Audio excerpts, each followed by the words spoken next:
Welcome, Vibe Rant friends and fam and tribe. It is so good to be here again. Wednesday night always comes around too slow because it's probably the most fun day of the week. Really excited to be getting into this solstice jam with my brother Mario and our honored guest, the returning Emily Ridout, Astro-Yoga specialist. And for the first time ever, we are streaming on Odyssey as well. So shout out to anybody that might be watching on Odyssey. Good to have you, and welcome everybody in the live chats. We got Glenn. It's funny how you guys, your names rhyme. Glenn and Glenn. The Cozy Crone, One, Flat Earth Hippie. Over on the Rockfin side, I see Kabir and Lateral, dedicated Lateral, 2 a.m. UK time, hanging out with us. Awesome. So how's everybody doing? What's up, Vibranters? How you doing, Emily? Welcome. Hey, thanks for having me on. Yeah, how about you, Mario? What's good? I'm really solid, dude. Yeah, I'm stoked to be here. Wednesday nights are always a good time, so I appreciate the invite. It's almost your time, Cancers. That's right. Exactly. Yeah, I'm getting ready for that. So Cancer symbolism for me is extra special. So it's always fun. Are you a Cancer birthday? I am, yeah. So July 2nd. So, and actually, I'm working on a Cancer print right now, too. It's been a long time coming, but I think it's turning out nicely. I love that. The Cancer symbol is my business logo. Oh, is that right? Nice. Mm-hmm. That's cool. I've never noticed that. But it's not your actual sun sign. Remind us why you chose that for a business logo. It's my ascendant. And Cancer is the energy of caring for something and nurturing something. And I was hoping that people would feel cared for and nurtured after getting astrology readings rather than, prodded into their soul path with force. Yeah, sometimes the way the tunings I do for people come out, and when I'm like giving the recap at the end, every once in a while I can tell there's like a little bit of agitation, like, yo, this is hitting too close to home. Yeah, I've done a lot of readings recently where I've had to be like, okay, for some reason, the tarot cards and the astrology recently have been the tarot cards have been very sardonic. They've been like sort of in a feeling of mockery sometimes, or like gentle cajoling. So I read them and I'm like, okay, everybody. And then the astrology has been pretty potent and harsh on some people. So it's been interesting. Hey, my man, what's up, co-host Gabriel? Hey, dude. Hello, family. Hey, Emily, how you doing? We're great. Good. We're good. Very good. Sorry if it looks like I'm squinting. I've been out in the sun and now I'm here in the dark and a tiny little phone. Code for it just hit the bong super hard. You look solid, man. I'm glad you're here. But yeah, Emily, it's nice to see you with a collar for once. You don't normally dress up. It must be Mario too. I'm wearing literally a plain white tee. I'm the least well dressed. That's funny. But that's really funny. I just started recently giving tarot readings for people. And I feel like I just dove into the deep end with it because I used to do it for myself and friends and things like that. But just recently, I started doing it publicly and to strangers, from all over the world, really. And some of these readings have been brutal. And so I feel like I've had to navigate those waters pretty quickly.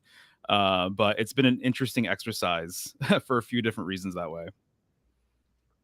There was an interesting comment right here from Cozy Crone about the Schumann resonance. And I didn't know it spiked yesterday, but I freaking felt it. I had like a huge day. Like I woke up way earlier than normal and I was just like ready to go. And it was a full day of activities. So that leads me to my question for you, Emily. Have you looked at the Schumann resonance much or noticed any sky clock correlations to it? I haven't looked at the Schumann resonance very much. I used to do seismic resonance research when I was like a kid. So I was sort of nerdy into the earths, not just like all of the different resonances and the musical things that go with it, because I used to teach in a music conservatory. But so I like resonance, but I haven't looked very much at the Schumann resonance. But yesterday was a big day in astrology because we were coming off of the full moon. So check it out. This is what it looked like yesterday. Oh.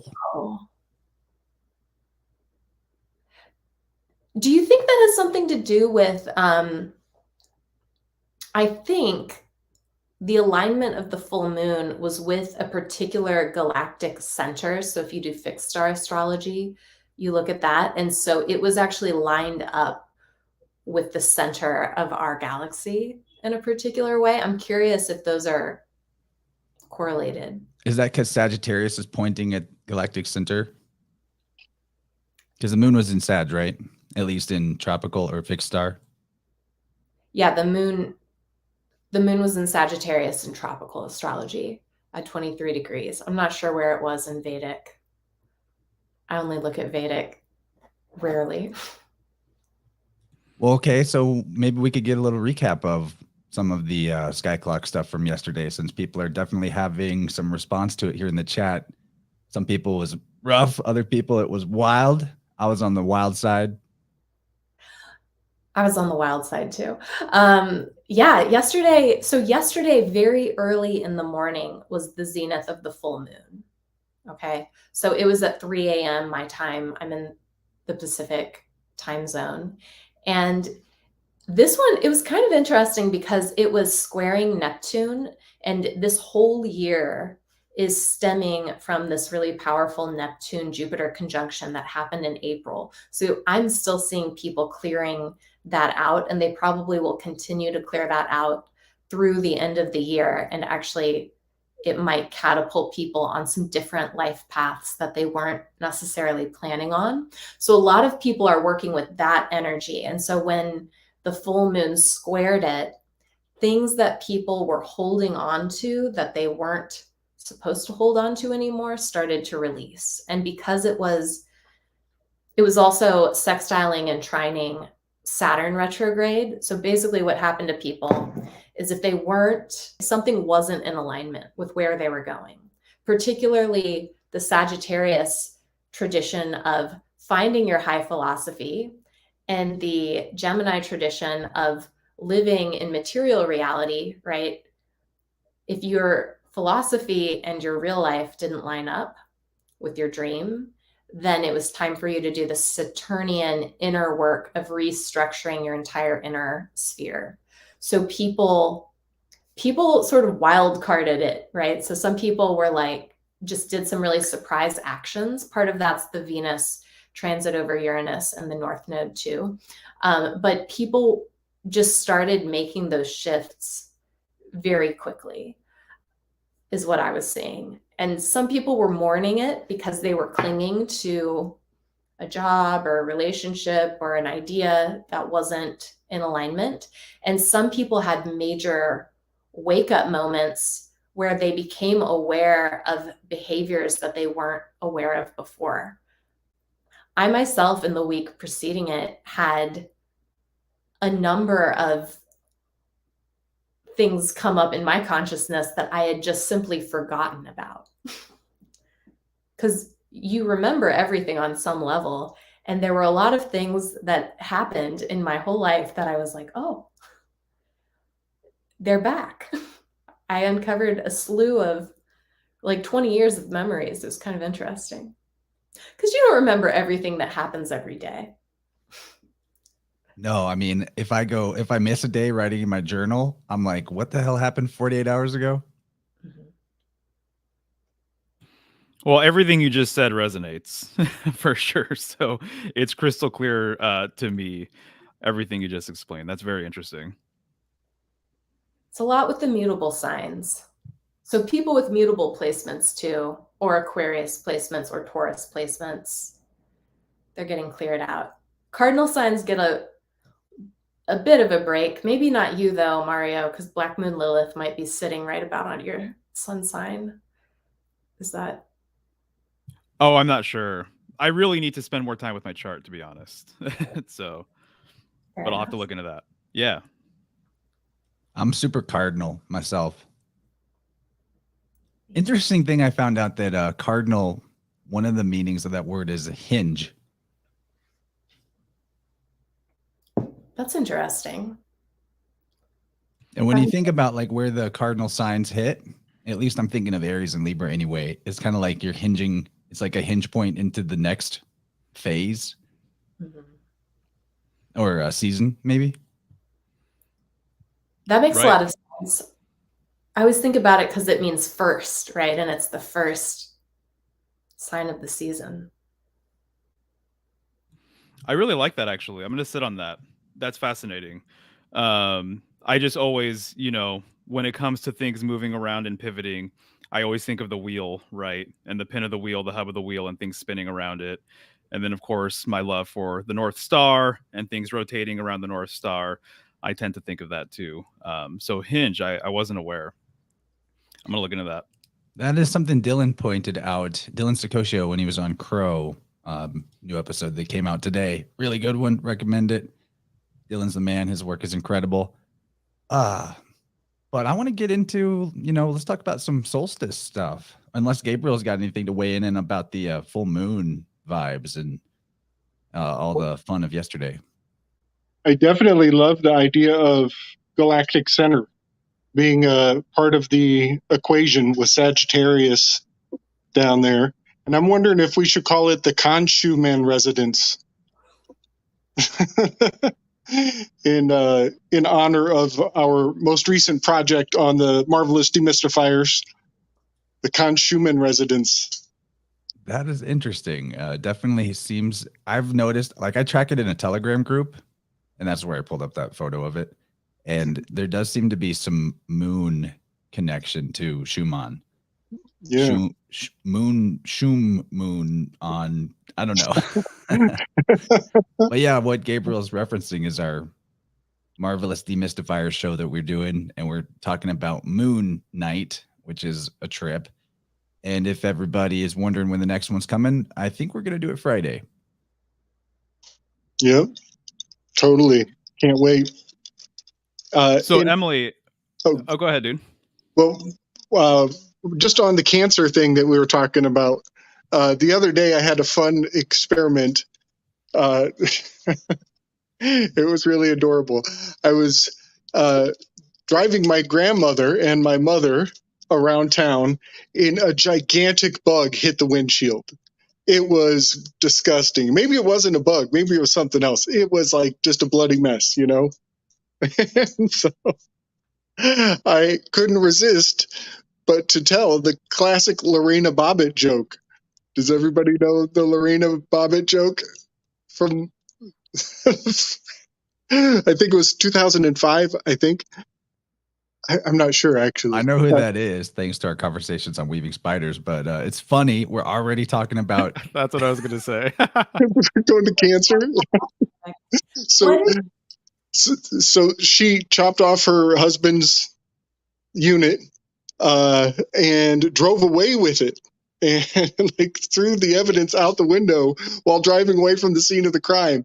And so the joke for decades now has been, everybody knows the story of Lorena where she throws it out the window, but nobody has told the story of the elderly couple who was driving in the opposite direction at the moment that she threw the evidence out the window. And when it hit the windshield, the old man said, "Damn, Maria, did you see that fly?" And Maria says, "Forget the fly. Did you see the size of the cock?" That's a great. So I told memories. I told that joke to my family. We all laughed about it, and then I had them. I said, "You know what? I put $100 on it that happened in the sign of Cancer."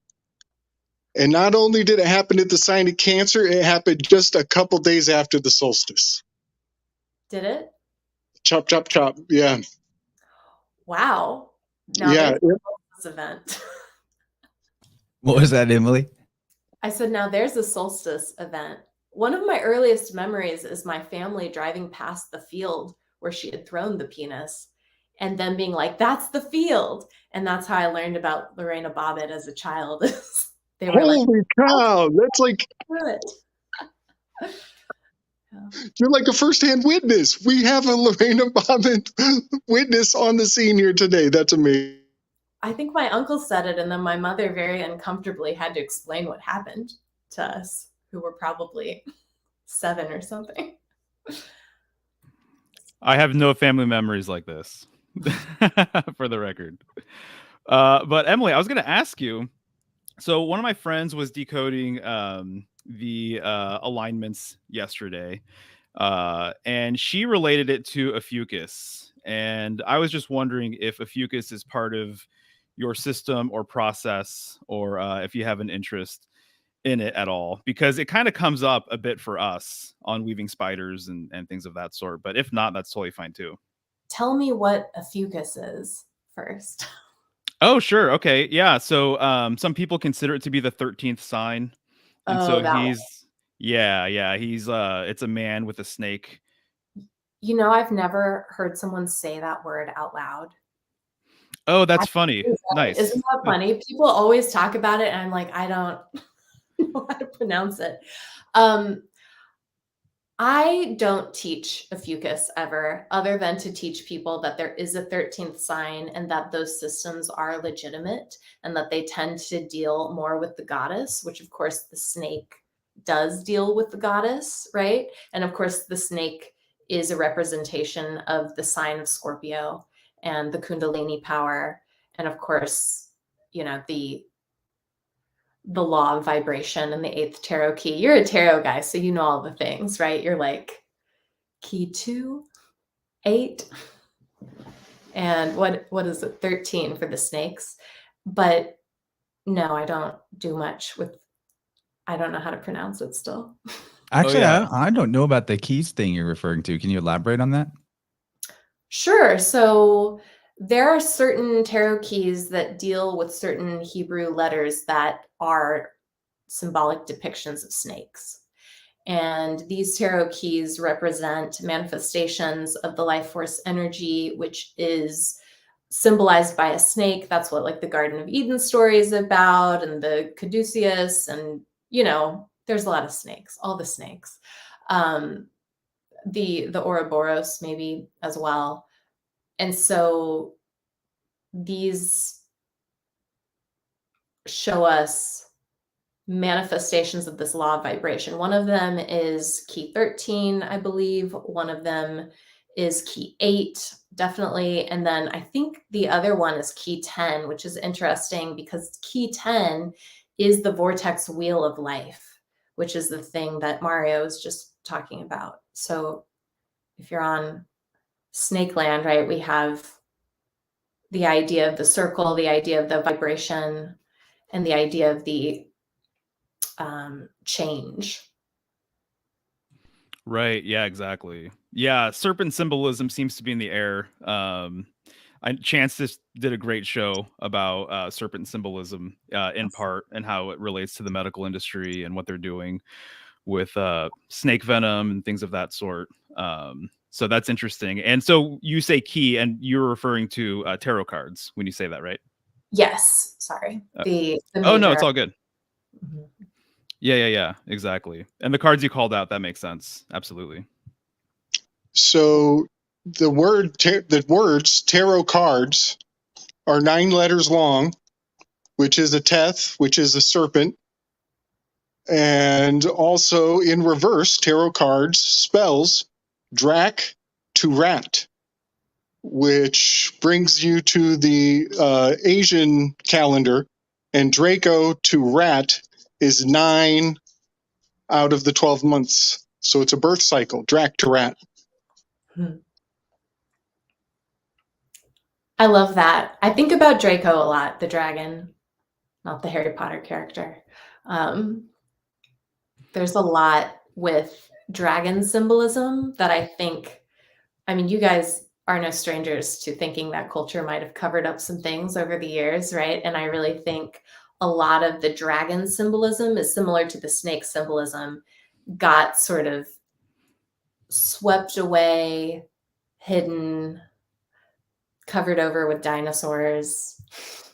Yeah. Oh, I hear dinosaurs you. being very draconian in and of themselves. And then let me just lay this on you. In Hebrew, the word that we have for Moses is from their word that would be like MSH, because they don't have vowels in their alphabet. And basically, as a noun, MSH means oil or as a verb, it means to anoint with oil. So the same root, MSH, is where you actually get Messiah from. It's got the MSH in it, which is the Savior. But then the word Salvator etymologically comes from a root word that refers to other than, you know, how we got Savior. It means Savior as a name now, but which is the same as Messiah, MSH. But Salvator also refers to, in Latin, a genus of lizards. And when you go further back, it's referring to snakes. Mm-hmm. So the snake oil is literally like a phrase referring to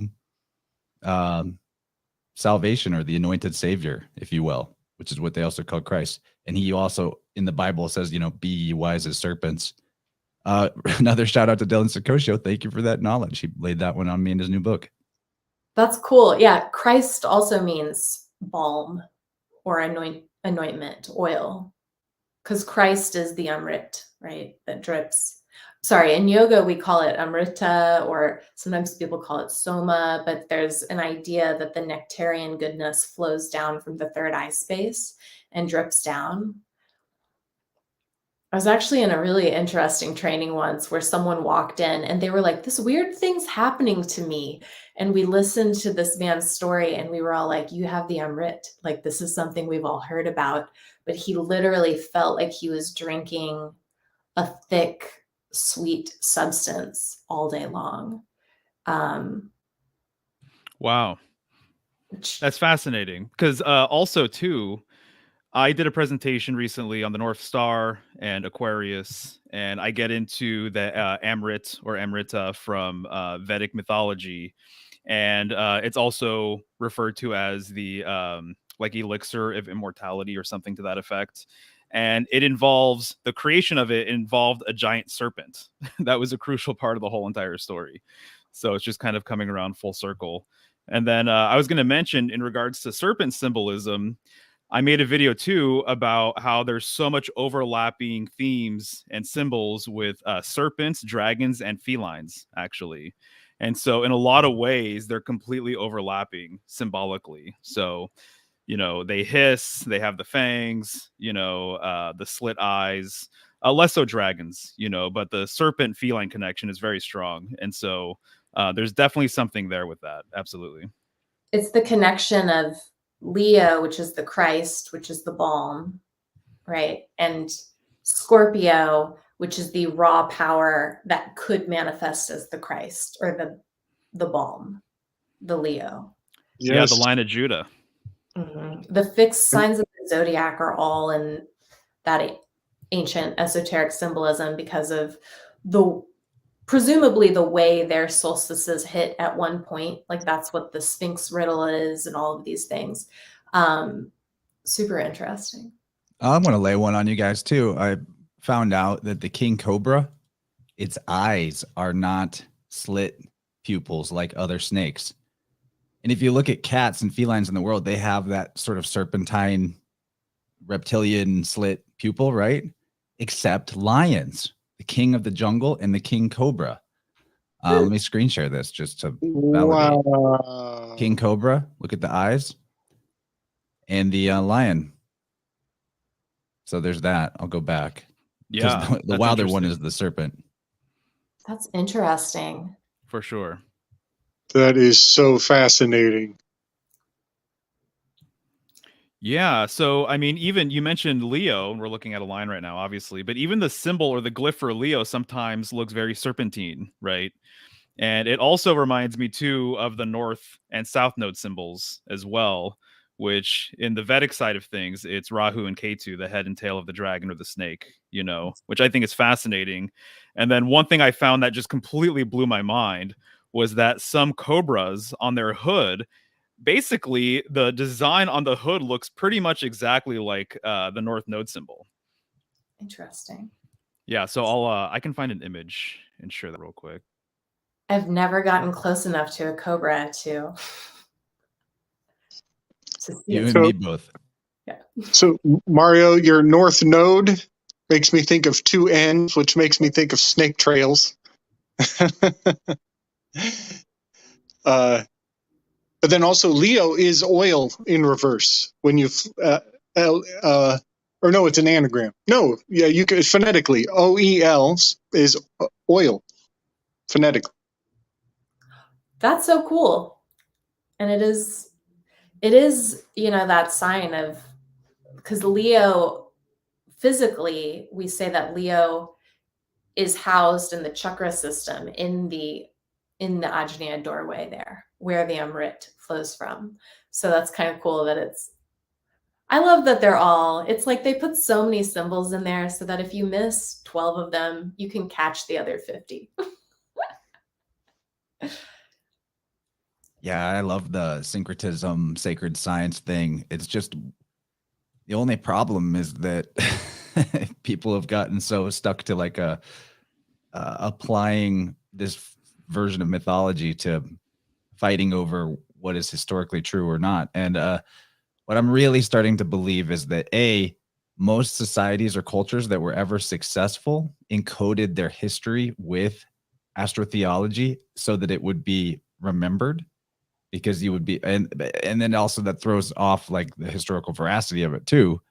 But then I think that at a certain point, maybe with what we consider the dark ages, the knowledge that was put forth for people in an initiatory process in a certain order got leaked out or in some way corrupted, so that the masses got a hold of just like the very first layer of it, and they're like, now we know everything, and never went further with it, and thus the world we have today. But let's pull this up, Mario. Nice. So here you can see it's actually the south node in this position, right? But I mean, look how similar that is. I think that's really, really fascinating. The fact that they look, you know, that close to each other. And so I was just cruising for images one day when I was making a video about serpents and lions and everything. And when I noticed that, I thought that was a pretty cool sync.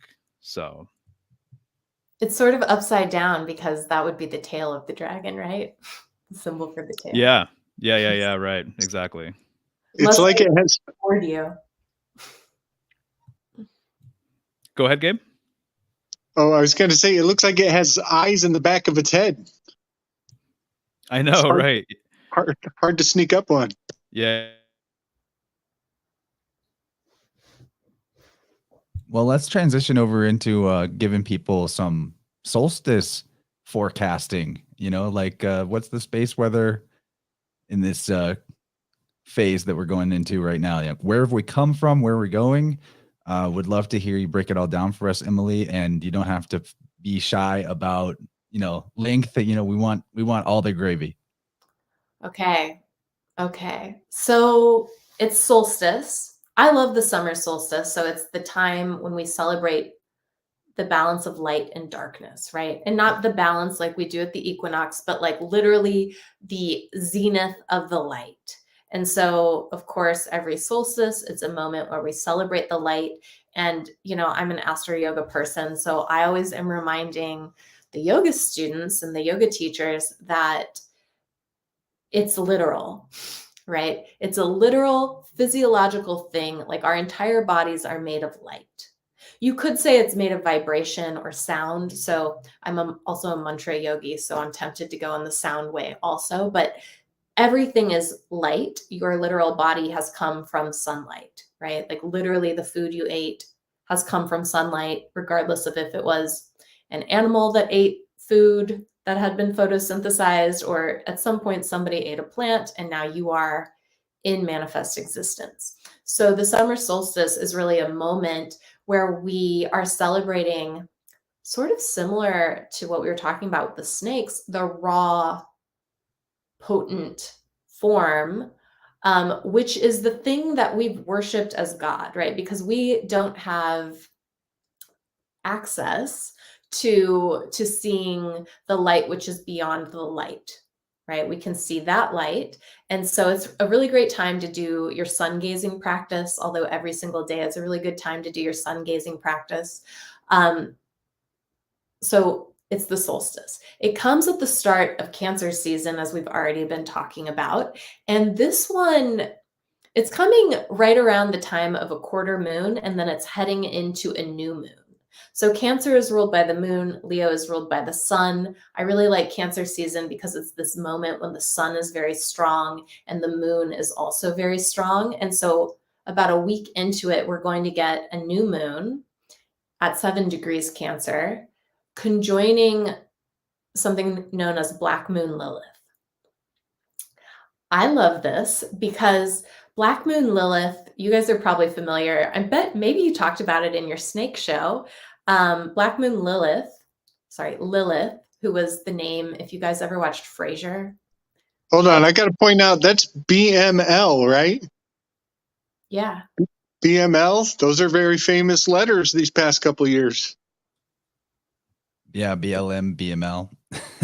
Oh, Actually, no, and we didn't get into Lilith at all in that symbolism. So This is great. Expand on all the things. I'm excited. well, Lilith, which is what they named the character who's the wife of Frasier. My parents watched that a lot when I was growing up.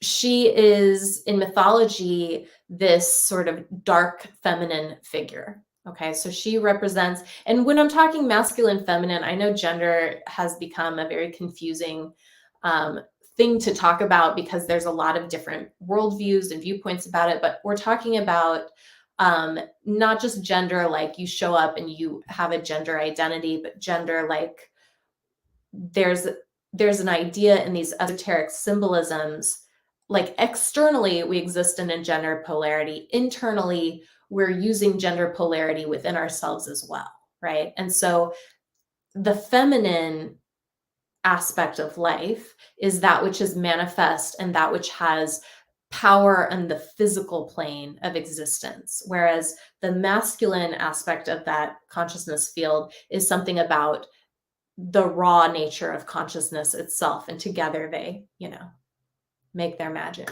So Lilith was the dark aspect of the feminine. So if we're talking about power and manifest existence, we're talking about the sort of things that terrify us in reality. Death, birth, in a certain sense, right? The blood and guts and potential for death that's looming at every corner, as well as, huge aspects of change and those things that the nice aspect of the feminine, which is a bit more beautiful, like a nice garden, everything's pretty, right? Might not want to go into. And so in mythology, Lilith is the first wife of Adam because manifest reality exists in light and darkness, right? This is the solstice theme. You cannot live in real life and have only pleasant experiences. In fact, if you try to do that, your experience will grow more and more negative, right? By contrast, what these traditions actually teach, and I'm sure Mario is familiar with this because he does the tarot, right? And this is the law of karma, and the balance of action to reaction, is that if you try to avoid something, you'll get more of it, right? Whereas if you weight the scale, you'll be able to create a predictable outcome. And so one of the ways that we create enjoyable lives is by courageously and fearlessly looking into the darkness, because that is what catapults us into courage, joy, and higher states of well-being.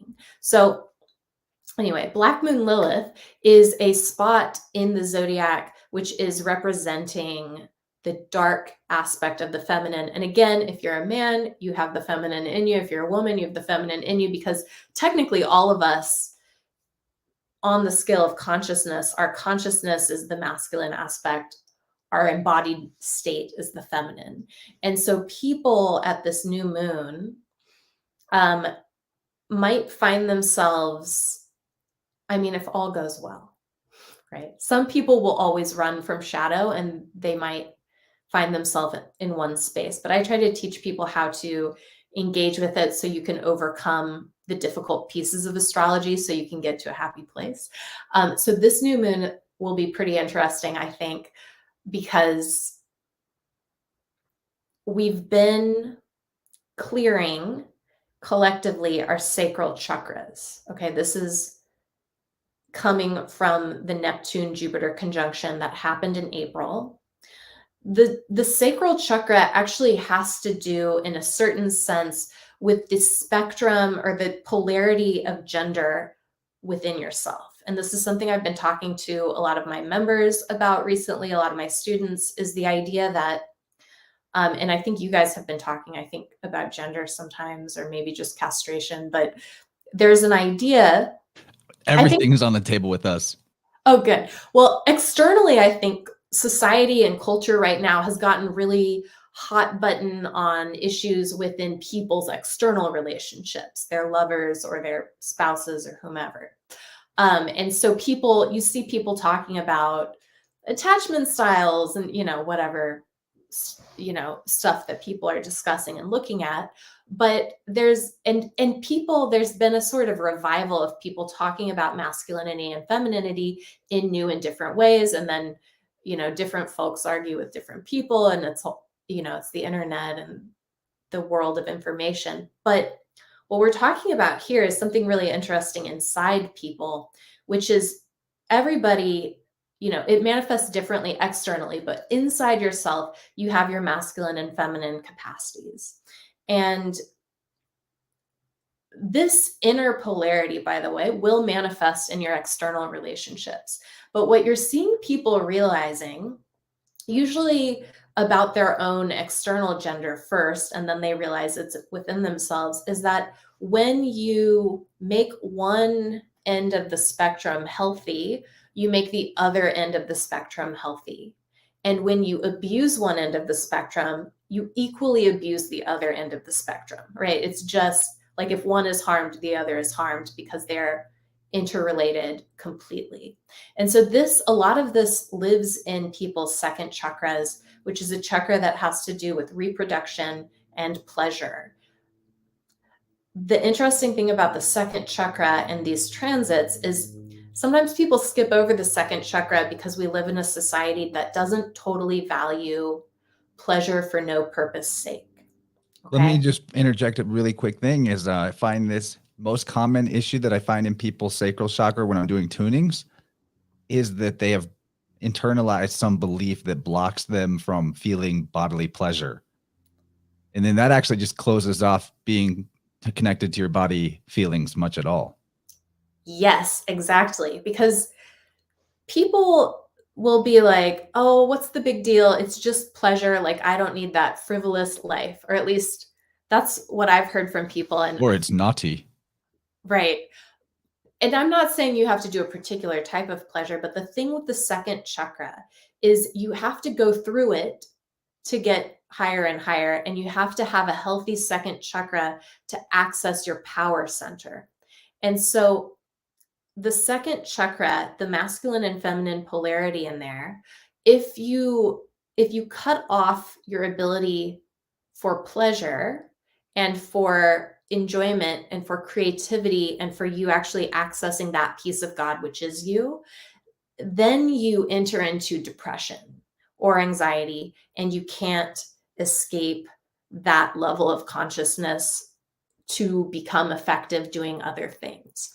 And so I think what a lot of people are discovering is that they have in their own inner gender, like regardless of their external relationships, in their relationship with themselves, might have been abusing both ends of their spectrum in different ways. Abusing the embodied state, which is the feminine end of the spectrum, by refusing themselves to take care of themselves, to rest, to give themselves the pleasurable experiences of life that they really would love to be having. Because even though we're all embodied for a reason and we're living our purpose, we're also meant to live, right?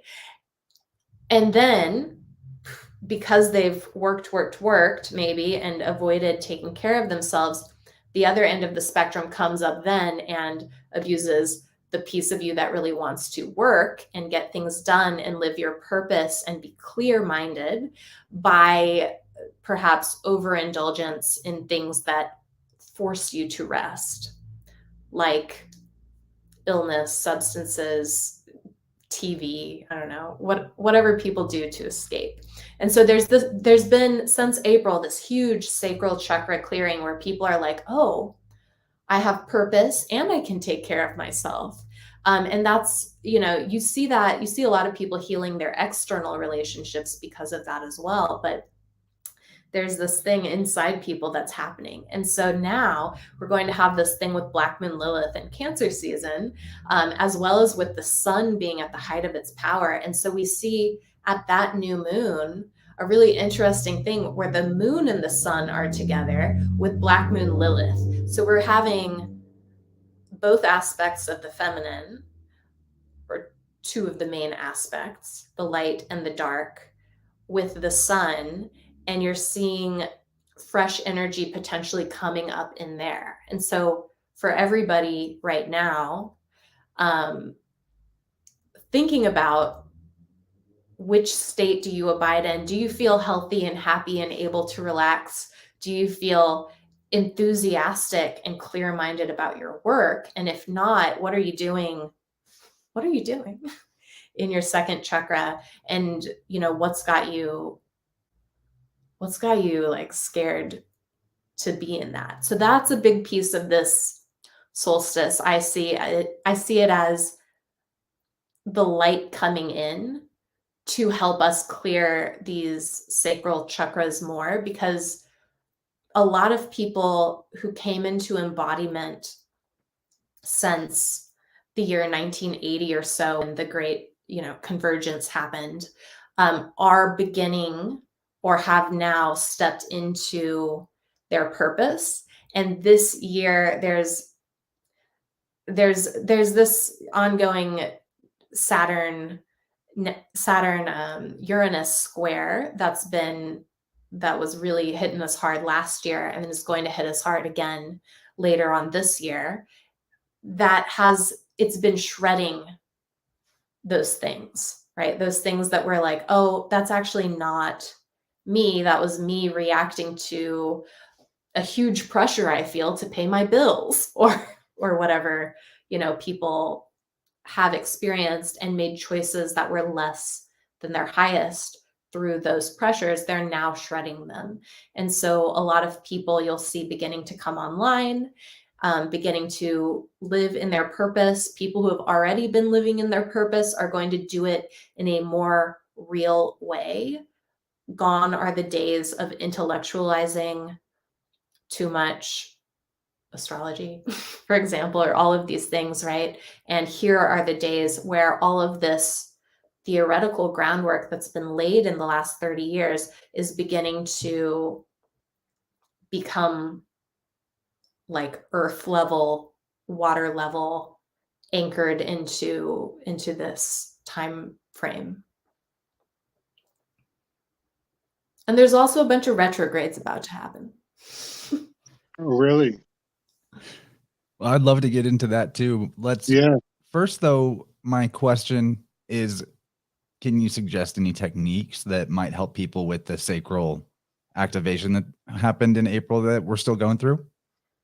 Yeah, I can. So the main thing I've been suggesting to people recently is to do mirror gazing. And I don't mean don't look at the mirror and check your teeth or your hair, but one of the issues I think with sacral chakra stuff is people have been trained to maybe not embody their sacral chakras, but rather show them only as performative. So being happy when others are around, right? Who's ever been really sad and they've gone in public and they've been like, I'm great, right? It's like those things. So going by yourself alone, looking at yourself in the mirror, and depending on your polarity that you're working with, you can do both eyes, but look into the eye that matches the spectrum, the side of the gender spectrum that you're working with that day. You can look at both, but if you're trying to heal your feminine points of view, so which won't make you feminine if you're a masculine man, right? And it won't make you masculine if you're a feminine woman to look at the others, but look at yourself and see yourself as your own lover, and you'll see very clearly the pain and the yearning in either of those eyes. And the left eye, again, for the feminine side. So again, the piece of you that needs to heal, have pleasure, experience joy in this embodied state, have empathy, right? Connection, love. And then the right side, the piece of you that wants to create something by having a vision, right? And so the two sides of you work together, but you'll see, and they'll be equally, if they're hurting, they'll be equally hurt, but they'll be hurting in different ways. And so that's what and I learned that practice a long time ago, and have found it useful since learning it. And I remember when my teachers taught it to me, I was like, this is weird, but it really is. Does anybody practice this already? I'm curious.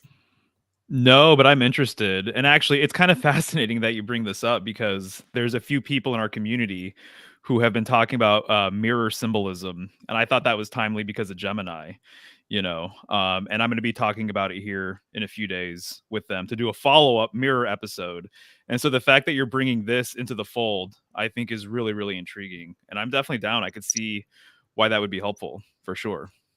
I'm seeing some comments too about like avoiding looking in mirrors or seeing distorted faces, and it's freaky. Do you have any comments on that as part of how this practice, you understand it? You might see yourself in different ways. I would do it sober, without effect, right?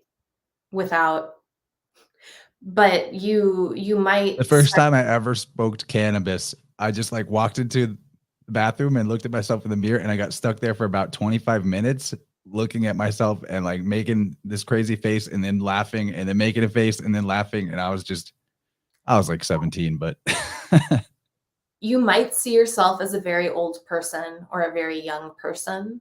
You might see your face change. You might see your face change to be more beautiful and then more not beautiful. You might see your aura begin to show in different areas, and you might see light coming out of you in a weird way. So and other things could happen. I certainly can't suggest to you the full range of things that you could see or hear. But if you spend some time witnessing yourself, and you commit also to breathing down into your sacral area, which is just below the belly button, and you might, and keep breathing even if it starts being painful. But sometimes people have things come out of them. Sometimes nothing will happen. You'll stare at your eyes for a couple of minutes and you'll be like, cool. But sometimes you might have, it's a powerful practice if you do it in certain ways. So I would be more careful. I would be careful. So I've had the experience before of, I didn't do it as like a practice, but there have been times in my life where I just looked at myself in the mirror for an extended period of time, and I saw like the sadness that was unconscious that I wasn't processing. And like, the more I looked, the more I saw the sadness in my eyes. But this actually helped because it brought what was in the unconscious to consciousness. It made me face those type of feelings. And, when we're dealing with sacral, this ties into a lot of particular feelings like guilt or shame, which obviously can translate into sadness. In fact, a lot of times sadness is almost always connected to something else, or you could even say like anger, frustration, or even guilt and shame are offshoots of just sadness in a way. So there's all that. This stuff really just isn't for the faint of heart either. Like when you do these practices, you'll become aware of more things. And when you're aware of them, you then have a responsibility to act like you're aware of them. And the cool thing is when you do have some sadness or grief or shame come up, if any physical emotion, if you breathe into it, will dissipate in under 4 minutes, no matter how intense. It might come back if it's a deep grief, but the wave won't last if you breathe it. But yeah, there's like you might have to do something afterwards, and that can be terrifying. And that's at the the point, end, right? we're like, what sacral chakra really governs our sense of self-worth, value. It's not exactly the same as self-esteem. Self-esteem is almost like it's related, but it's kind of more up in the solar plexus in my estimation. And this is sort of like where you put yourself in relation to others. But self-worth is just like your relationship to you and how you feel about your own value. And self-esteem is kind of like, ranking and authority, that type of idea. So, if it does seem like this is a practice that's like, whoa, no way, or in your experience with mirrors, you already are getting freaked out, there may be some healthy outcome for you if you face this with the idea in mind, face yourself with the idea in mind that your self-worth is what you're working on, and go into it with the knowing that that self-worth is actually only limited by your belief and by whatever unconscious patterns you've made agreements to hold on to. Because, you said it very clearly, we are literally light. I heard or I read from a shaman in a book, South American shaman, Peruvian, I think, that said something like, the reason why I can shapeshift is because I know for a fact that I'm no more important or no less important than any other thing, including an insect or including the sun. Wow. I love that. Yeah, there's with purification processes, which this isn't necessarily a purification practice, but some of the transits might naturally purify these chakras, or if something comes up, things naturally purify out on their own when we recognize them. It's a good idea to think less is more, right? Because when things purify, sometimes it might feel like you're in a state of depression or anxiety as it shifts out. And you might even feel things coming up externally that are agitating you. And so those states are temporary. So it's good to give it time to clear before you go in for your next, cleansing process with yourself. If you're releasing something that's in that chakra, so that you don't overwhelm yourself. I The always way like out to, is through. yeah, I always love to recommend singing. And I've always wanted to get into throat singing. I want to get in there like Gordy. But it just kind of makes sense because of that sacral. Like when we're doing our morning movement, a lot of people sing naturally. So there's like a real primal value to that, moving things along. I sing and I make my yoga students talk in class, or like make incredibly animalistic sounds. Awesome. Nice. I'm into it. I On the often note, incorporate vocalizations with tuning, and I had an interesting one the other day where the client, I happened to know about a particular sort of grief situation for them in terms of a lost loved one or friend. And I wasn't thinking about that individual as I was in the third eye. I was in the zone of the third eye on the side where it pertains to like stuff from the past, thinking about the past. And then this deceased person's face just popped into my mind's eye. I was like, whoa. And then before I could even like mentally react to that, I just saw this person's face in my mind's eye, in my third eye, where I was playing the tone. My voice just started this vocalization on its own, and it just came out of me, and I just went with it and let it happen. But it was interesting because usually when I do vocalizations, I like just try to enhance the tone of whatever fork I'm hitting and match that. But this one came out different, and it changed as it went. And I was like, the last time I had an sort of almost like channeled vocalization like that was years and years ago when I was coming down off of a DMT blast off. So it was kind of similar in a weird way. That's awesome. You're leveling up, dude. I can see it. We all can see it. It's great. But I was going to say real quick regarding confidence and self-worth.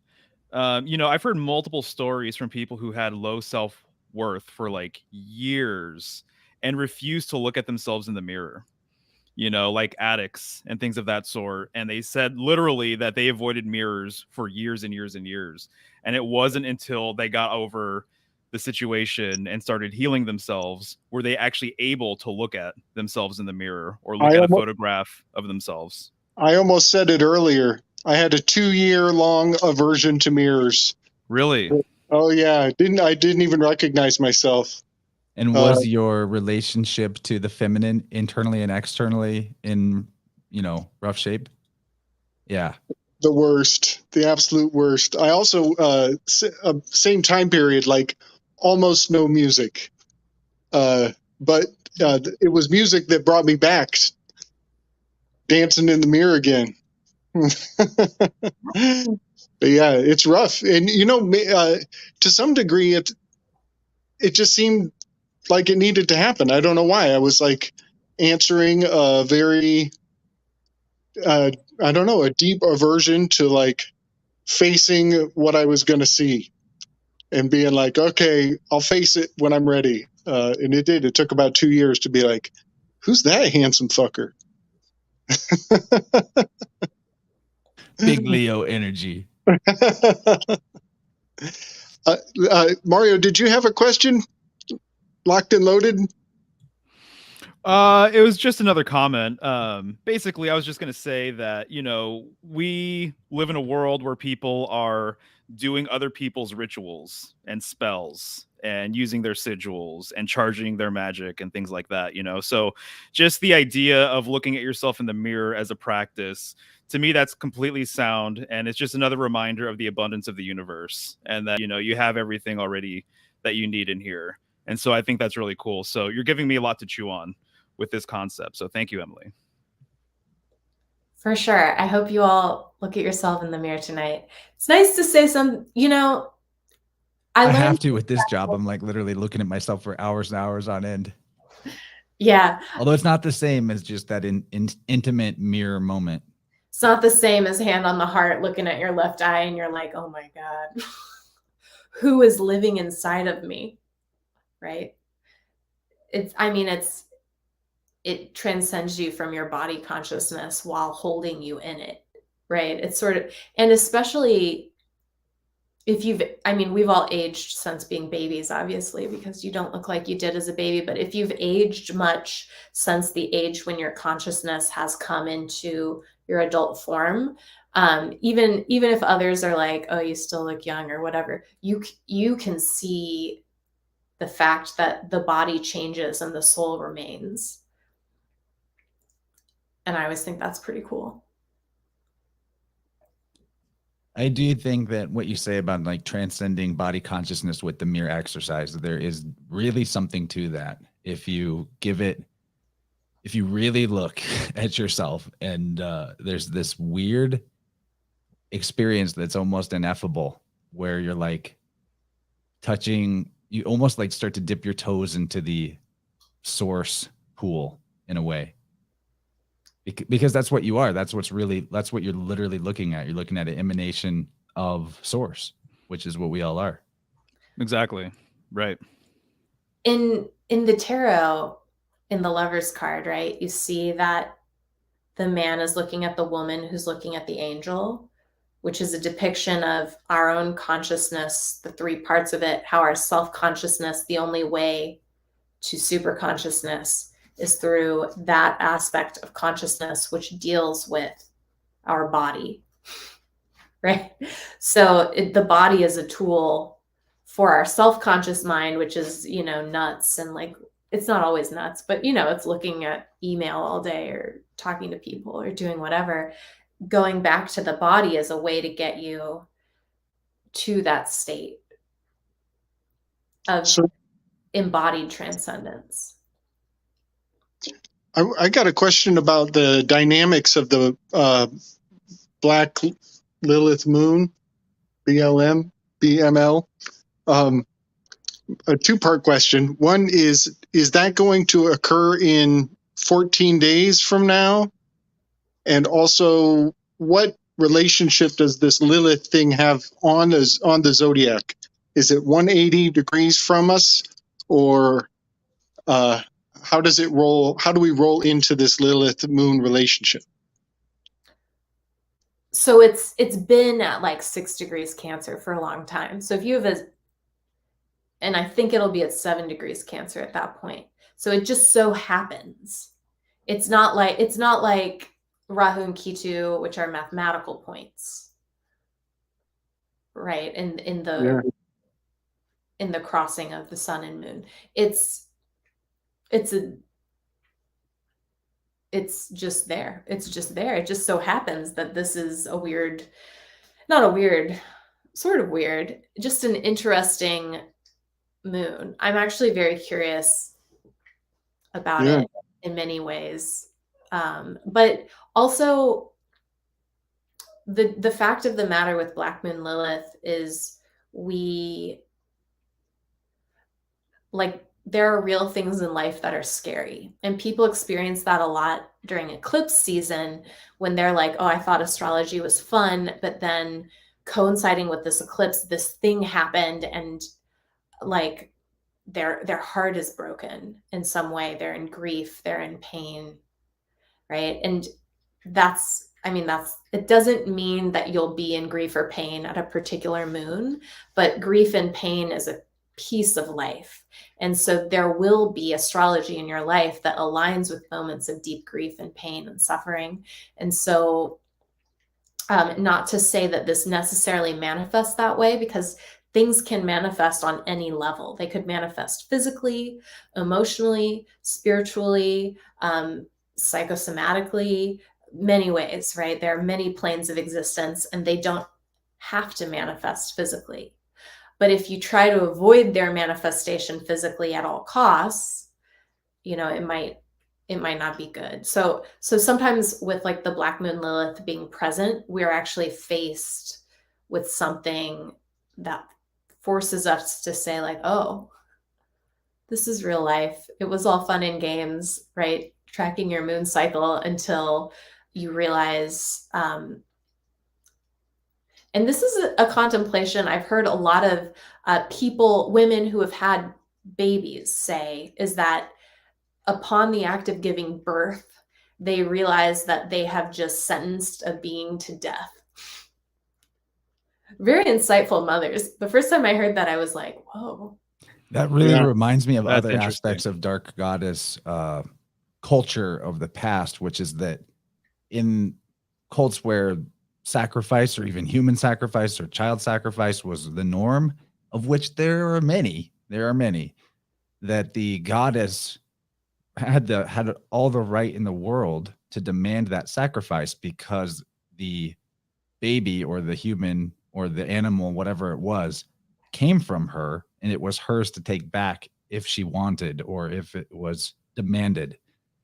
And then the other thing that I'm tripping on right now is like, I wonder what the origin of Black Moon Lilith is in terms of an explanation in a pre-globe conception, because it's the apogee of the moon is how it's explained now astronomically, meaning the furthest point from the earth, as Kaylee's saying in the chat here. You know, and in previous conceptions and some people's current conception or cosmology of the realm, the moon isn't really getting further away from the earth per se.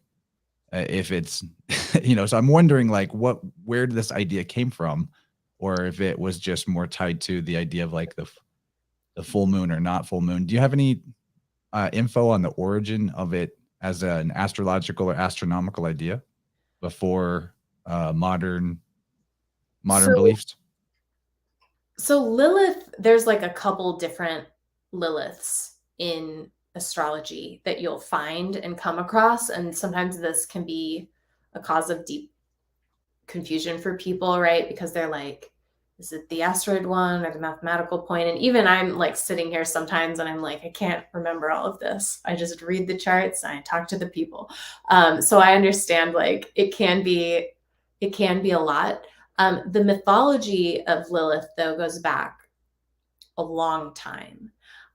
I'm not 100% sure on this astrology history because I'm not always sure about everything, but I'm guessing because of the upsurgence in the 1970s of feminine-centered astrology, right? Where they were naming the asteroids after the goddesses. I think that that's probably when that grew in popularity in a similar time frame to as the Plutonian and evolutionary astrologers started taking on. People started moving, because there was that thing in the 70s where people started moving into a state of not just using astrology to be like, this is when you'll get a job and this is when you'll get married, right? That used to be more, well, that and then the secret astrology where you were like, this is when we'll take over this other nation for politics, right? That was a lot of what astrology was. But in the 70s, people really started reading it in a, I'm not going to say a more sophisticated way because the ancient astrologers were incredibly sophisticated, but it grew in popularity to understand yourself psychologically, right? And people, and so we had like more Jungian analysis, and maybe even this stems back to the first sort of upsurgence of this in the modern age in the 1920s, right? Because the tarot and the study of tarot is also a window into this, is what is the path of consciousness on the path of return that can lead us to ourselves. And so people used to think about the moon and Venus as the two feminine aspects of astrology, and they are the primary two. But there were all these other gods, right, as the aspects of consciousness on the masculine end of the spectrum, which represented these things. And so they were really looking at the phases of the moon as being representative of the many faces of the goddess, because she was changing, right? So in a way, it was already sort of even if you think about the moon as being like 28 characters, or 8 or 13 or however many you want to think about. Yeah, to interject there, I mean, just the fact that they're naming asteroids and everything after goddesses and the way that's all turned out, it to me just demonstrates the point conclusively that when I talk about the fact that Mercury, Mars, Saturn, Kronos, all these are names that were originally attributed to the sun and then given to the other luminaries. We see it in our modern age already. There are the Hera was or whatever. Hera wasn't an asteroid.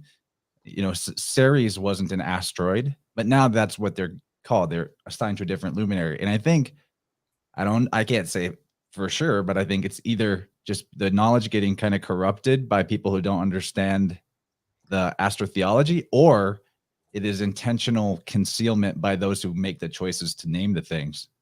Well, the asteroid goddesses are actually very well established. So I would argue a little bit with that. I wouldn't say that's corruption because there's a huge body of work on them. There's a lot of misunderstanding, right? Like if you go look up certain ones, like if you go look up like Lilith, you're going to get a bunch of internet mumbo jumbo. But if you go to the right places and to the right people, you're going to see something else. So it's not that they're replacing the moon or something, but it is that they were in the same way, and it's interesting, I actually wonder if the ancient astrologers knew about these, because there's evidence that the ancient astrologers knew about Uranus, Neptune, and Pluto, which supposedly were discovered right post 1930. So there's some interesting things there, though, that like probably the founding fathers knew what Pluto was. Did they? I don't know. I suspect they did. I think we have known about them, and then it's been lost in certain cultures. I think it's like I think we've known about them and forgot about them, or they've been hidden or covered up. But yeah, I've often thought of that. Yeah, but it's difficult to discredit some of those things, because you do see significant bodies of work upon them that are quite compelling. And so I would and actually one of them, one of the astrologers who wrote like a bunch of the books on the topic actually lives in my town. I learned one day, I was like, oh, you live here too. But there is like quite a lot out there on them. And so I don't know, the asteroids, I read them from time to time. I usually don't read them too deeply unless if they are in a particular point in someone's chart, or if they're directly pertainable. But sometimes you do get people, for example, people talk about Mars energy as being warrior energy a lot. And I really think Pallas Athena, which is the feminine principle of the warrior energy, which is the urge to protect using the force of wisdom, added a lot. It adds a lot to readings, and seems to be accurate, at least in the charts I've read with people. I have a tripped out thought. There's this awesome comment from Cozy Crone. Isn't it weird how we give the planets their names and their stories, but then we say that they're writing our story? And I wonder that all the time, like, does the mythology we apply to the sky clock actually influence the way that our lives develop? Because I say that because I do this. I know I bring everything back to tuning, but the tuning process I do could be completely, I consider it to be completely conceptual and not necessarily concrete. And I think that, like any other language, once you have the language, it becomes the operating system. And it's useful if it's a good operating system. So, Mike, do you kind of see where I'm getting at here? Like, do you think maybe it's one of those questions, it's like chicken or the egg, right? Sort of. Yeah. So I hear what you're saying. And with the exception of like seasons, I don't think that could we really control the seasons with our thoughts? I don't think so. It's interesting because according to these traditions, we control nothing. There's a force, which is the one force in the universe, which is coming through us. And we, through an act of mystical concealment, okay, known as different things in different systems, have forgotten that our agency is a derivative of the one agency. And so we think we have individuated thoughts and feelings and things, but without the life force that sustains us, nothing would happen. And so we actually, and then you can argue about like, what's free will, what's not, but it sort of doesn't matter, because within where we are, it appears to us as free will and our own agency. And we think, did this get made up by this person? And certainly in the manifest world, there's light and darkness, and some things are happening that are tricking us, right? That are lies, that aren't true, that are inversions of good things. But when you're aligned, and this is what, I mean, not to get all biblical on you, but you see a lot in the Bible about this, right? Or in the Yoga Sutras, Ishvana Pranidhana, surrender to God. People say the Lord's Prayer like it's nothing in churches, right? But they say, Thy will be done on earth as it is in heaven. What are they talking about? What is heaven? Well, it's the sky. So basically, like, a lot of these things are talking about lining up with the sky clock, the way the sky clock's going. And the thing is, because everything that exists is present in every single other thing, right? Which is why humanity heals together, right? And all these things, the earth heals with humanity, things like that. Because everything's present in every other thing, it's not that external Jupiter that you can see sometimes in the sky is controlling you. It's that internal Jupiter, which moves at the same pace as external Jupiter, is urging you forward. And so I don't know if that adds anything to your question. No, I kind of see it the same way, actually. I do.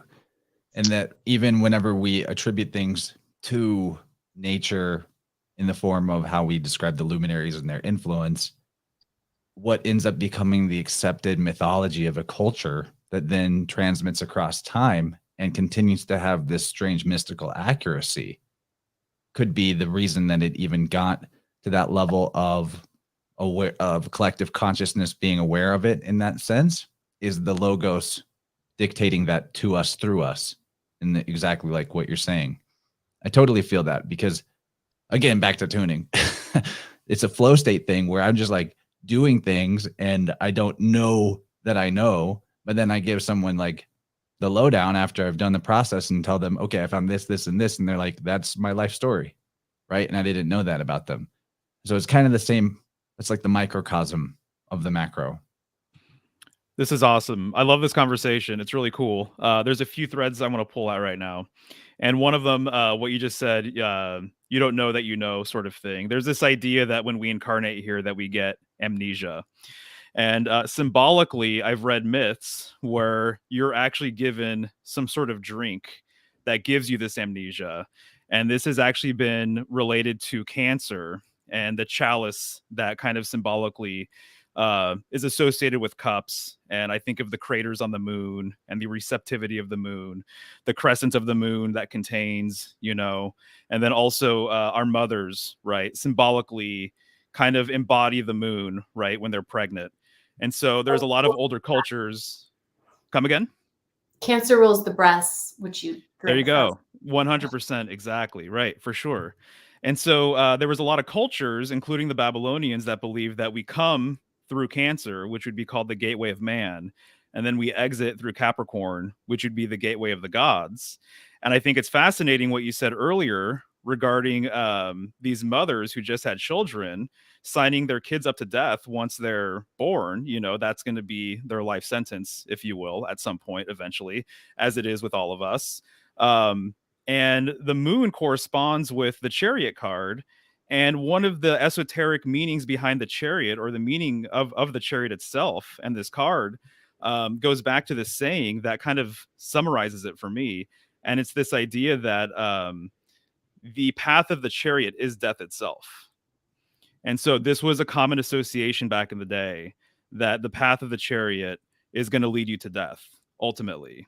And so it just kind of ties in with all this stuff with birth and death and reincarnation and everything else. But yeah, I just thought I had to throw all of that out there. And it's like a chariot can only drive on a road, right? And that's the road we're on. All roads lead to the same place. I got to throw some placenta in on this. So in the sign of Cancer, the minor decade is Argus. And Argus is the ship. It's the vessel. It's the placenta. It's the sail that pushes your will forward. But it's very beautiful that that Cancer is associated with the breasts, because I am of the belief that if the mother eats the placenta, there is benefits for everybody abound. So that's really beautiful, because Argus, the constellation, also lines up with the breasts. Interesting too that in Sanskrit, which is in a lot of places pronounced Sanskrit, like the sun, Arga or Argha is the sun. And then in French, actually, the word argao which is spelled like very close to Argus. It represents a secret coded language. It's a word for like, the kind of green language that we get into. Yes, sir. Oh, go ahead. Oh, and Sanskrit is made of the Matrika Malini, right? They don't call it an alphabet because it's not an alpha beta, right? It's the Matrika Malini, which means the string of little mothers. That is interesting. And then, Argus is very close to Arcus. I mean, the C and the G, that sound is very interchangeable between languages and dialects, that hard C sound versus the G. Arcus is a vessel. In Latin, an arc is where we get the word Noah's Ark, right? It's also a ruler. It's also a bow, interestingly. Right. It has all those meanings associated with it. I think of Arctos, Arctic, right? Antarctic, where we come from and return to the north, right? And that's something I get into in a lot of my work. But Right. yeah, AR, super interesting combination of letters there. In the Arctic is where our material archons presume to have access and not allow anybody else to go to. So that is very interesting.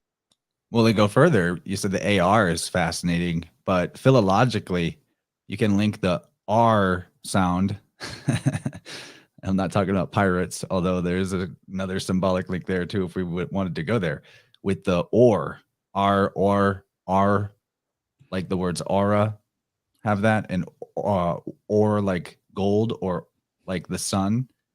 Yeah, exactly, a huge dude. thread to pull on there. No, you totally got it. And then also as in Ursa Major, Ursa Minor, as in Earth, as in at the end of so many millions of words, her, brother, mother, father. My understanding is that a lot of times represents the origin of something, the beginning of something. So I'm always looking out for it. Placenta. Of course. Yeah, right. It always comes back to that. So one thought I had to write notes because I've got like this Black Moon Lilith thing on my mind. And just like I'm just going to rant a bunch of things that have come to my mind while we were talking about it. And these are all mundane things. These are not like for interpersonal development. This is like things of the world that I could see coming up. My first thought was the Queen. Of course, we all know she's Biden. She's Biden her time here. But I think about the abortion issue, because we are talking about placenta, we are talking about vessels and cups, the moon. I think about Kamala Harris for the strangest reason, because she's the vice president. That's a vicar, or a cup, a vase, a chalice, all very Cancerian. I believe she's a Leo though.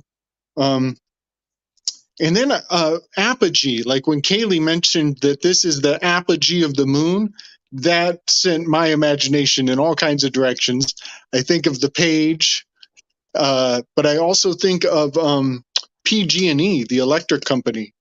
Wouldn't that be wild if they kind of popped in on the scene here in the next couple weeks? But so it's basically starting now and going for about a week. Is that how it works? Well, the solstice is next Tuesday. We just had the full moon. The Black Moon Lilith thing is a new moon. So okay. That's going to be the next cycle there. And moons can potentially affect you for up to 13 months. So we'll see. We'll see what happens to people in the next 13 months. I gotta just point out the great thing J-Lo pointed out, that the R is also raw, because you gotta always look at forwards and backwards with these languages. Nice. There's a reason for that, because culture might pick up its symbolism from another culture, but then they prefer to do language from right to left or left to right, and so that's all over the place. The backwards and forwards encoding of things. So raw, obviously the sun, R, or.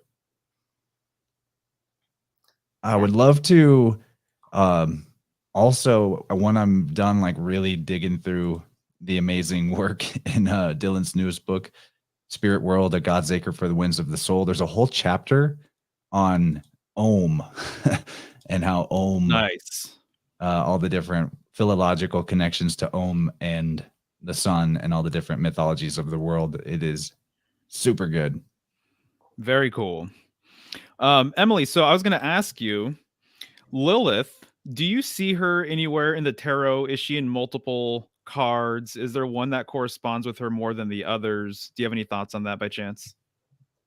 You know, there's no, to my knowledge, direct, because like the tarot is laid out astrologically. So there's no like direct Black Moon Lilith tarot association because she's not one of the major points. Just like there aren't with some of, many of the other things. But I do see that energy as being like the energy in the death card. The energy of anytime the 2 or 3 energy, Venus and the moon, goes awry, right? Because, from the High Priestess card, she's sitting there and she's passively waiting to see what's happening, right? And she's then, once she's imbued with what's happening, right? The magician 1 + 2 = 3, then we get Venus, right? The act of desire. And the Empress card, which is the Venus card, shows us what happens when that goes well. When we have rightly used the magician card to align our will with the one will, right? What it doesn't show in the picture is what would happen if we didn't do that very well, right? And so, which would be a really scary card to look at. And so that's when I would see that coming up, is when you use, because the tarot is always showing us the right path, right? The tarot is the right path. So it's trying to show us the highest, but those same principles that are shown in the tarot are also at play in the world that's creating darkness. It's just, you don't want to do that. It's interesting you say that. I put the devil card underneath the High Priestess in Capricorn there. So like I'm imagining going from 2 to 3 up to the Empress if things go well, but I'm thinking maybe that devil card underneath is if things go bad. The devil card, is the shadow of the lovers too, right? So we have this idea of the entrapment that we've created for ourselves. So the lovers card kind of shows us how to convince the High Priestess and the Empress to birth our ideas, right? It's refining in a certain way those forms, as it's giving us instruction in the methodology for instruction to our subconscious principles of the body, the feminine aspect of the body. And so the devil is what happens when those are inverted, and it's so similar to the lovers in that way. So I think you're onto it. Yeah. I can't help it. I just looked at like what Black Moon Lilith represents for where it's at in my chart, which is a Libra. Oh man, it hits too close to home. You are fascinated by relationships, but are often unsuccessful in this area. Things start out well, but they come to an end before time. In other cases, you fall in love with people who are, for some reason, unavailable. Just like, okay, I can not beat myself up too much over particular patterns. It's just, it's in the stars. You're living your chart. What'd you say, Emily? Since software astrology is harsh. Right. Okay, so I'm not sure if you guys are aware, but there's actually a lot of interesting things about Lilith. She's been represented in many different ways. And so if you just Google Lilith, you'll see a woman combing her hair, looking in the mirror, back to mirror symbolism, you know. And then you'll also see like demonic, monstrous Lilith versions, right? And so there's this whole spectrum of Lilith symbolism, and she's a vampire and like a succubus, and she's a monster. Some people connect her with Tiamat and all these different things, right? But one of the things I found really interesting, because I was looking into Lilith not that long ago, maybe like a week ago, is that I believe the reason why there was a split with her and Adam was that it had to do with the position of their intercourse. And so she wanted to be on top and he wanted to be on top. And so he wasn't having it. And so that was like the beginning of their split, because she wanted to be in the dominant position, right? And so the fact that she has red hair here and you see this serpent around her, I believe that there's groups that revere her. And I think that actually in some esoteric decks, like the Thoth deck, I think she lines up really nicely with the Lust card. And so after Chance is done here, I can show that. So that would be strength in certain cards, but you'll see the similarities once I pull it up right here. And I'm not sure if you've ever looked into this deck, Emily, but there is some intriguing stuff going on here. Yeah. Oh, yeah. And so this is the Golden Woman, right? Riding a lion, and it's always 7-headed. So this is a reference to the Whore of Babylon.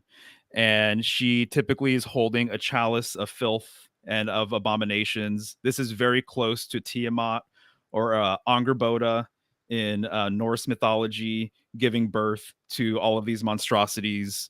And then here you can see that the tail turns into, it's like a serpentine lion.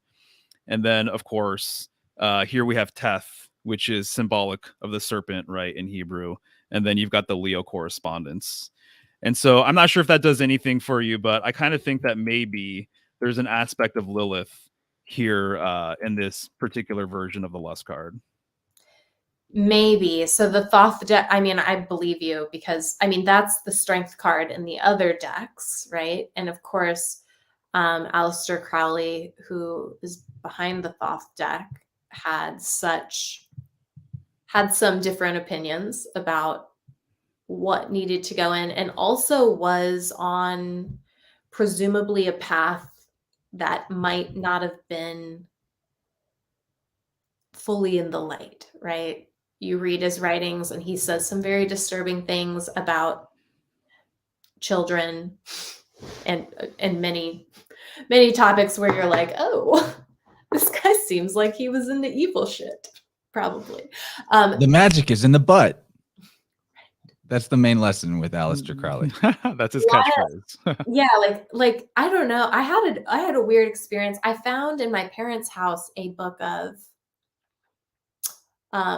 the Black Pope, right, which is the Satanist Pope. They have a lot of books on all the religions, and so I was like, this is a weird book, and I was like, oh, it's like literally weird, and you could feel that the book was evil. Like if you pick it up, I was like, this book. And not because I was scared of the subject matter necessarily, but because you were like, this is like people hurting each other, like how to hurt and how to invert truth. And I don't know much about Aleister Crowley. I know that he had divergent opinions with some of my schools of thought.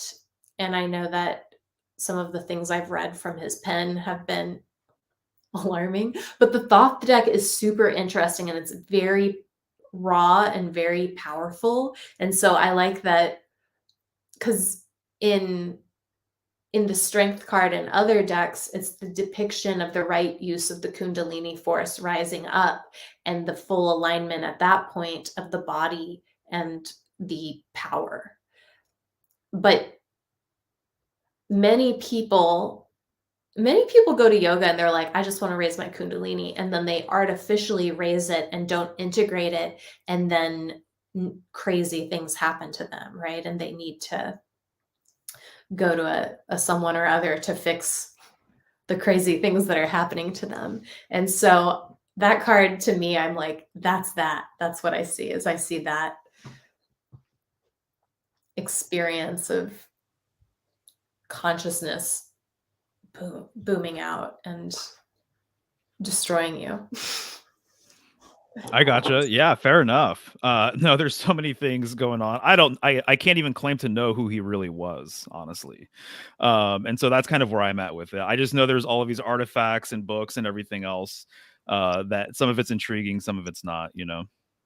You Yeah, know, that's the really crazy stuff about Crowley is like some of the writing is really profound Mm-hmm. and helpful, and then others, like you said, we get into this dark side of alchemy and the kid stuff and the butt stuff, and then the stories we get about his life story. Who knows what is and isn't true? It's all really weird. A So- lot of oh, go ahead. just a lot of people, they get into spirituality and they get excited about it and they gain some spiritual power, and then upon having that power, don't have the discipline to contain it and use it for ill. So, and there are writings from Crowley which are intact and profound and good, and then there are writings which are disturbing and dark, right? And so you see this a lot. You see it in yoga all the time. Somebody is like a great yoga teacher, they have profound yoga teachings, but they're not maybe at the highest level, and they start getting admiration of their, you know, attractive young students, and something, you know, goes down. That's a repeatable story, just with a Countless change times. of characters, Yeah, right? exactly. So maybe something like that, as he realized, well, I can do whatever I want, and I have all this power, and I'm in these secret societies, and now, you know, but who knows? That's just all. But that's what in my head. That's the story I tell myself in my head. Because Lilith, like, she became like a in a way like an alternative counterculture icon, and like is this symbolic of like sexual liberation and things of that sort, right? Yeah, Lilith and Hecate both are these goddess figures that some people have really gravitated toward, and you know, maybe not wrongly. Like we all people gravitated toward Hades and Pluto too, to be like, oh, there's this, like, because we're scared of our darkness, and so doing things like that, pulling them in, dressing up like them, painting them, doing whatever, having, I mean, that's what Halloween is for too, and Dia de los Muertos and all of these, you know, Totenfest holidays, is not just remembering the dead, but embodying what is transgressive or fear provoking, right? So, and although sometimes in this modern world, like I have a pink sweater on, sometimes I feel like it's transgressive to wear pink. People are like, you're an adult. I think it's lovely, personally. I like that association of transgression and Hecate. That's an interesting thing. I'm going to think about that a lot, because she's like the guardian of the boundary between civilization and the wilderness, right? I think Yeah. she would also be related to Crossroads as well. Mhm. Yeah, she rules over the crossroads on the way to the underworld. She's the one who goes in the Persephone tale to tell the mother. Persephone also has a dark. We always hear about Persephone being kidnapped and she's so pretty and all that stuff. But in a lot of her other stuff, she's this like powerful goddess of the underworld too. And so I always like her as an example, because she's an example of what happens when you're not forced to be in an eternal springtime, you know, which our culture likes eternal springtime. We're like, look like you're 20 until you're 90 or else, right? Or not be scared to go back into the springtime after being in the underworld for so long. And it's so easy as humans to get stuck in one, especially on a spiritual path, to get into love and light, or to get into shadow work, light worker, shadow worker. How often have you heard someone say that? And instead say, no, I'm going to be an integrative being? So one thing that just came to mind is the fact that there is a connection, right, with Lilith and the lily, etymologically. And it's really interesting because I came across lily symbolism when I was studying Virgo. And sometimes Lilith is associated, or sorry, the lily is associated with self insemination of these goddesses that actually created children on their own. And there's paintings where, like, Mary is given a flower and sometimes it's a lily. There's several myths where a woman is given the flower and then that is actually the conduit for them to actually have this immaculate conception, if you will. So I'm not sure if that has anything to do with Lilith per se, but I think that's intriguing. That Is makes me now think about the etymology, and all the different gods that are in some way related to a trinity or an immaculate conception that get associated with blackness, like Black Moon Lilith. I mean, there's a huge etymological link between the word Christ and Krishna Krishna means black, right? Dude, you totally got it, man. Exactly right. That's why it came up during Virgo, because when you start looking into Virgo symbolism, you get pulled into veil symbolism. The veil is like a huge part of Virgo. And so it's the veiled woman or the veiled goddess or what have you. It's related to the burqa, and the hijab and everything else. And so that is that blackness, is this veil. It's this idea that there's a light contained within the divine feminine or within Virgo. And to me, it's symbolic of the light contained within the great goddess that is basically masculine energy, that she created her own counterpart. So when these women receive that flower, oftentimes they give birth to a male. So they're actually giving birth to their other half. And when you take it way, way back, you're actually talking about an original goddess. And she was the only one that ever existed until she gave birth to the masculine energy. And so this is kind of symbolic too of like Sophia and the demiurge, I have a couple thoughts on that. Those are great thoughts, you guys. To take it back to the snake of it all, we'll just point out that Sophia encodes Ophis, which is a word for snake. Yeah. So I always learned, like, I remember singing some song, with the lily in your hand, I leave you, oh my night love, right? This is like, lily is also the flower of death that you take to the funeral. So that's interesting that you're thinking of it as immaculate conception. Also with Virgo, one of the things with immaculate conception that's encoded in Virgo is not just the like literal, like I'm birthing a child and maybe it's the sun and there's all that cool stuff that happens at the winter solstice with the sun lining up with Virgo and, in the manger, right, where the goat lives and all that stuff. But like blah, blah, blah, Christmas time stuff. But for Virgo and the Immaculate Conception, one of the things in medical astrology that Virgo points to is the cave of bread in the body, because Virgo rules the intestine. And one of the things that they teach in some of these traditions is the fact that if you want to reach enlightenment, what happens first or simultaneously is a literal physiological change in your body, a virgin birth, if you will, that comes from something inside you which is untouched by the outside world, like literally in your intestines. The chyme changes, not the chyme doesn't change exactly, but maybe a little bit, but what changes is your ability to absorb particular nutrients, and you, through your practices, have a virgin birth that changes your blood chemistry, which is why Virgo rules health as well, right? Nice. I love that. Dude, I love this whole thread, honestly. It's so fascinating because I'm of the opinion, there's this podcast that I listen to. I'm pretty sure it's the guy who wrote the Montauk Project books. I think Peter Moon might be his name.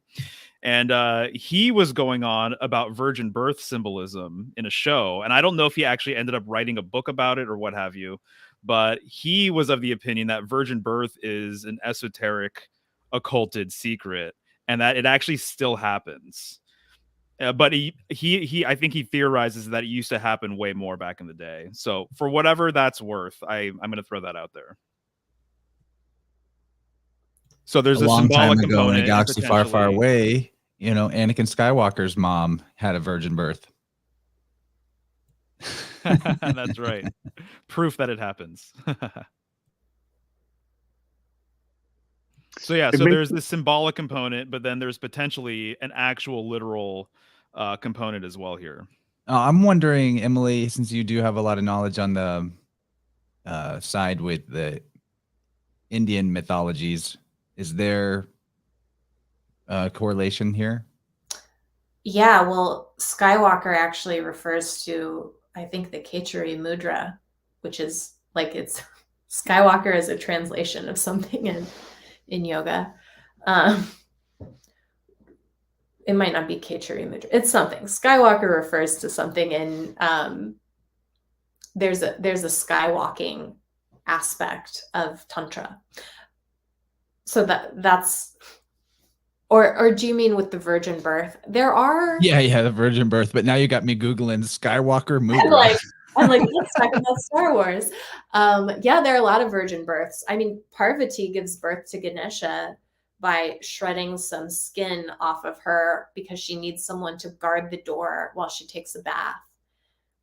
At the time, he's a little boy, and then Shiva comes back and cuts off his head, and then he becomes the elephant. But well, the half and half. But that's a virgin birth. Like, I think there are probably more than I will naturally think of right away because there are so many myths for these characters over and over and over. But when you were talking about the original goddess who birthed the world, there are symbols of that. And of course, in the system I study, it's a Shaiva Shakta tradition. So the highest tattva is the Hridaya, which means the great heart, and then it splits into the masculine, feminine, the Shiva, and the Shakti, the consciousness and the power, or all the things that they are. But there are myths of like, is it Bhumaneshwari, who's like this giant goddess who holds sort of the universe. And there's also myths of Sri Paravach, right, who is the supreme essence of the visioning word. So like before sound has any sound, it's like her utterance. And this is for like a myth that's based in mantra yoga where everything is sound. Like she is the initial impulse, which from which births reality, because there is that idea that the feminine principle births the reality. And so, is it a virgin birth, or is it just them, doing what they do and reality just comes out of them because it's part of their dance of life and consciousness? You'd have to argue it with the people who are smarter at Sanskrit than me, but there's a lot there. It makes me think of unleavened bread. What you said earlier about the intestines and the subtle change made me think of the unleavened bread. That's interesting because Virgo is called the house of bread, which is what Bethlehem is, right? Bethlehem. Beth, the house. I guess. Right. Yeah. Yeah, exactly. And she, so it's interesting going back to the lily thing. In some older versions of Virgo, she's actually holding that lily. And then sometimes, right, she's holding wheat as well. And I believe there's probably one or two other plants that she's holding too. A lot of people buy lilies at Mother's Day too. I was noticing. I bought tons of lilies at Mother's Day. My house was covered in lilies. Nice. Yeah, they're beautiful. I love them. They're really cool. So I have a Parvati poem. Do you guys want to hear it? Yes, definitely. Absolutely. This was written in Florida. I was helping a friend clean up after a hurricane, and I did some microdosing, sit next to his pool, all alone in the middle of the night. And I was having hardcore Parvati visions. It was really a very charming evening. It's called Parvati's Grotto. Hovering above bare bathing bosom of Shiva's bride on foggy mountain top in deep mystic garden, the thunderous trunk of Ganesha stands heedful. Across ample bodies of blessed plasma, Prana caresses the dreadlocks of Parvati. As eddies pulsate benevolent lightning throughout bioluminescent lingam pools, her lumbering stoic tusked protector conceals radiant idol of earth-moving ivory behind his massive leaf-like weathered ears. Off the opulent surface of her primordial sacred lagoon, green droplets spawn skyward, exchanging multiplicative pleasantries. Wind-bending tendrils ascend the statuesque leg of vanguard demigod as his trumpet cascades a harboring cloud bank to safeguard her sanctuary, so that short-lived man may be spared the insinuating light of unconditional woman.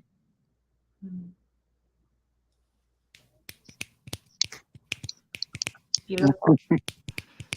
Good work, man. There's a lot going on there. Yeah, it was a lovely, lovely night. I swear. I think I saw her a few times in that water.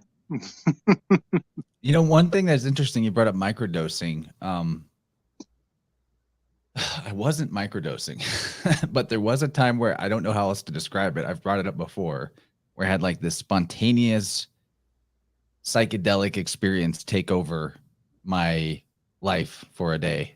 And it was kind of like, you know, a really intense psychedelic trip, really, but I wasn't on anything.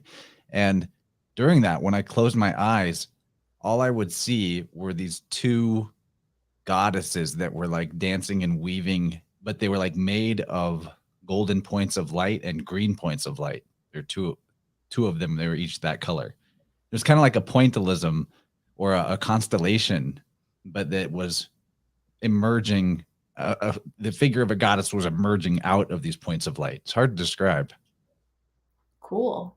It's like some kind of temporary samadhi of some kind. I don't know how else to describe it.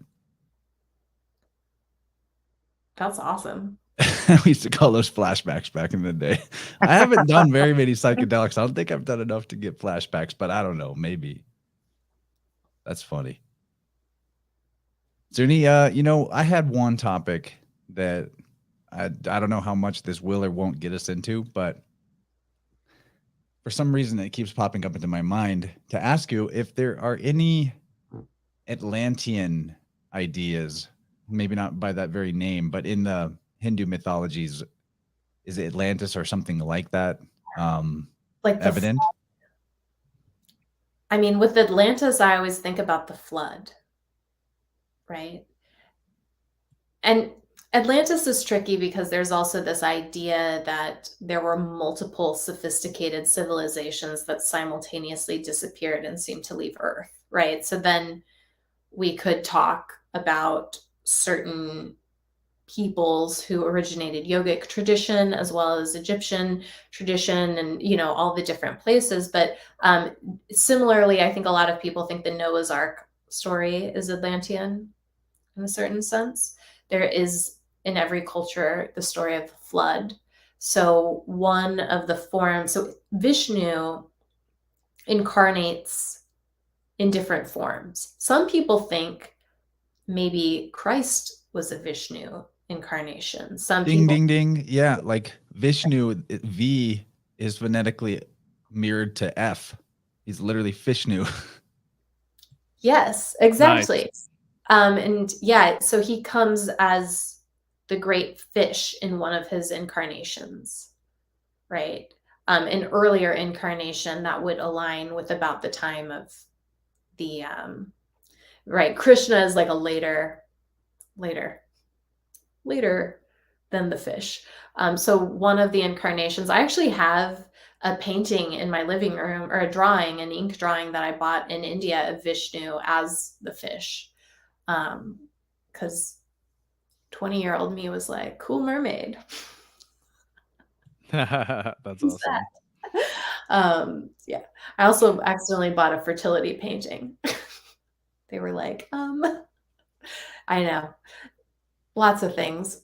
Well, lots of things as an ignorant 20-year-old. But there is this great myth of him being in that. And there's also the myth of the churning of the ocean of consciousness, and the idea that we are the waves upon a wave upon the ocean of consciousness, rising for a time and then dissipating. And there's this idea of the churning of the ocean when the ocean turns to poison and they're trying to get the nectar out, which is actually where one of the origin myths of Lakshmi, there's a virgin birth. There's also, I mean, Kali is a virgin birth too, right? She springs out of the third eye of Durga. Technically, Athena is a virgin birth out of Zeus. I mean, not virgin, but, immaculate without, I'm not saying those gods all get it on. I think at different points, they're all every which way. I lost my train of thought, but I would track the Atlantean myth, or at least compare it against Vishnu in the form of the fish, and maybe the ocean of consciousness stories.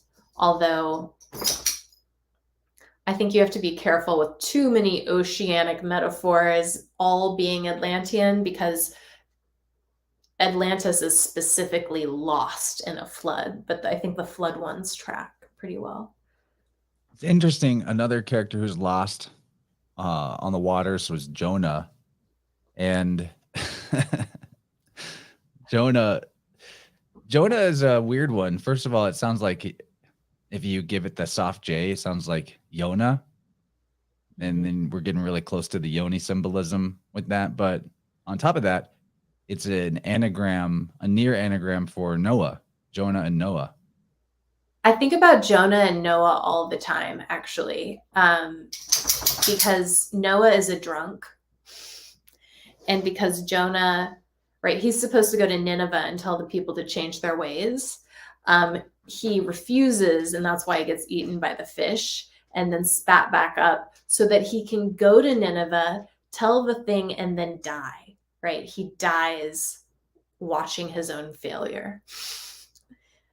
And I always think about those stories because in sort of a dark way, I'm like, God uses imperfect people. That's Noah is passed out drunk at some point, right? And I think a lot of people in the modern day worry about I'm not saying everyone should go get drunk or something, that's not it. But I think sometimes people are like, oh, I'm worried that I'm not good enough to do this thing I feel called to do. But I always think about them being and Jonah just straight up running away. So I don't know too much about them, but I would love to hear your input regarding the 7 rishis. Is that something that you've looked much into, or has that come across your radar? Because I know they're actually a lot of times when you look them up, there's a gigantic fish behind them too. And my basic understanding is that it's 7 sages that came from the north, and they have a correspondence with a constellation up there. And there's other traditions that have 7 sages as well. But if you have any input or insights on that, I'd love to hear it.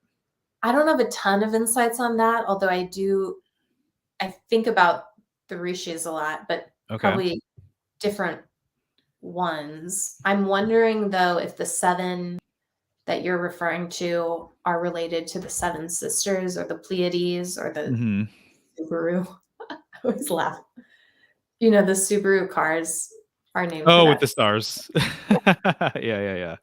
There's a lot of Subarus around here. I see that logo all the time. Oh, where are you? Pacific Northwest. Oh yeah, me too. Yeah, see a lot of Nice. sisters. Yeah. Mario, are you Totally. thinking about Ursa Major? Perhaps. Yes. Oh, Yeah, exactly. So it's Mario's interesting. the pole star guy, Yeah, that's my thing. but I'm Is super into that too. So I'm glad that we got you on the team. nice, man. Yeah, I'm glad to be here. It's interesting. There's a lot of myths involving seven sages, seven stars, or luminaries of some kind. And a lot of times people do attribute them to the seven traditional planets, which I think actually makes tons of sense. And there's a lot of correspondences with that, with Ursa Major and the seven traditional planets. And sometimes people attribute these things to the Pleiades, the seven sisters, right there in Taurus. And I think that makes sense too for certain myths and what have you. But I'm realizing that there's a lot of things going on in the northern sky right around Polaris that pretty much blows my mind, on like a weekly basis. So I'm always digging for that info. the North Right. is an interesting place, right? Because the North is, like, for example, it's interesting. I actually had a friend come over who is an initiate of a different tradition from the ones I am. And he went to use my bathroom and he said, "Oh, you put the head of your bed facing north. That's so good." And I was like, I always think of it as being a really I live in a small house, so that's just where the bed goes, right? But I always think in my line of thinking, because what it does when you put your head to the north is it pulls your consciousness out for more astral projection, that it's actually not the ideal, because one day you might astral project and not come back. Now that's not going to Oh, me. I'm like young and fine, but yeah. right. So for me and my ideas, I'm like, no, why would you put your head to the north? But for him and his traditions, he liked the idea, I think, of that. And I guess they had suggested that to him. Whereas I was like, no, you want to put your body back, the consciousness in the body, put your head to the east or the west or the south, but don't put it to the north. Well, I've been north for years. Oh, really? Before Yeah, I even nice. was like really thinking about northern symbolism, like you bring into the table, Mario. Yeah. Well, even in the Emerald Tablets, Thoth the Atlantean, he says meditate towards the north. I don't know if you guys remember that or have come across that passage or whatever. So I think it's really significant. I equate it to my true north personally and my sacred center. And so when I think of northern symbolism, that it pretty much just comes back around to that. And so I now, having understood a lot of this stuff, I do work with the north as well. I think it's really interesting. So, as these guys well know. Another Yeah, interesting thing I came up with, or I read recently, Mario, was in terms of evidence for the Bible being more recent than what we're told as a work of literature. In the book of, it's the book of Enoch. He talks about an everlasting king, Melchizedek, and his habitation in the north. And I think there's more reason to believe that Melchizedek is symbolic of the pole star. I'm sure you probably could elaborate on that for us, but if That makes tons of Polaris sense. wasn't always the pole star, if there's like this processional shift, and before that it was Beta Ursae Minoris, then that shift supposedly happened somewhere in like the 12th or 13th century, which is theoretically way later than the Bible was written according to the conventional history. So I think that's a interesting point in the corner of Bible being a much more recent creation. Sure. Yeah, that's really interesting. So the thing I think about, right, is that the ecliptic, the hub of the wheel of the ecliptic would be the North Star. And then, the path of the sun from the perspective of Earth is going around, right, and around. And so when you see depictions of like a god on a throne, sometimes he has the cherubim, angels, the four faces of God, right? He'll have the eagle and the man and the lion and the bull. And so these are the fixed signs. And so if he's in between the fixed signs, symbolically or technically he would be at the north. Mhm. And so Polaris would be at the center point of all of the crosses of the zodiac. You know, another Hindu god, Agni, was said to be sevenfold. Yeah. Oh, nice. That's cool. I didn't know that. So I don't know. I don't know if it came out, Mario, but the one reason why we have all kind of woven the 7 to the north is because both of the dippers have 7 stars in them, and they even look like the shape 7. If you connect the dots, you can make a funky 7 out of both of them in a really interesting way. But this was on my mind, Mario, early in the weave, like in the first 10 minutes there, because Lilith, this black moon Lilith, is the 7 degrees of Cancer. Well, that's a 7 and a 7 happening again. So there's 2 7s right there in the 7 degrees of Cancer.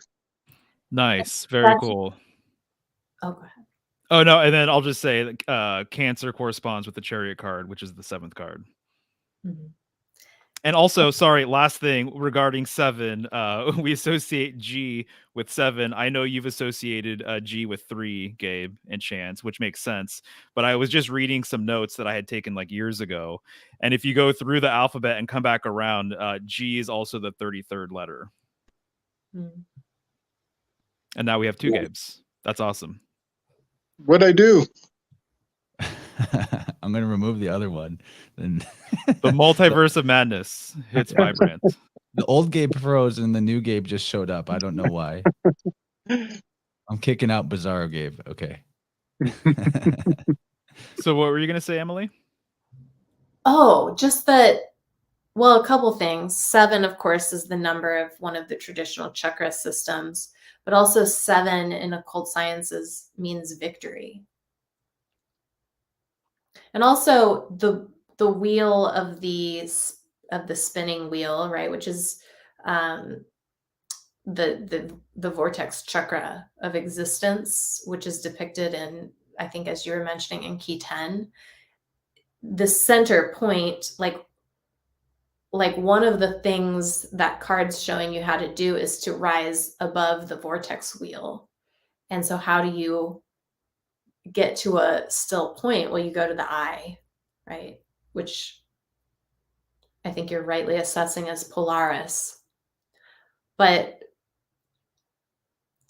I don't know. I think that's interesting. I would be careful. I'm always careful, though, with anything like transcendental meditation or anything where you're going to remove your consciousness from your body, because like I was almost entered in a sweepstake that was like, somebody was like, you should get on one of these rockets that's trying to go into the sky. And I was like, nope, I came here to be on Earth. I won't be leaving until I'm done.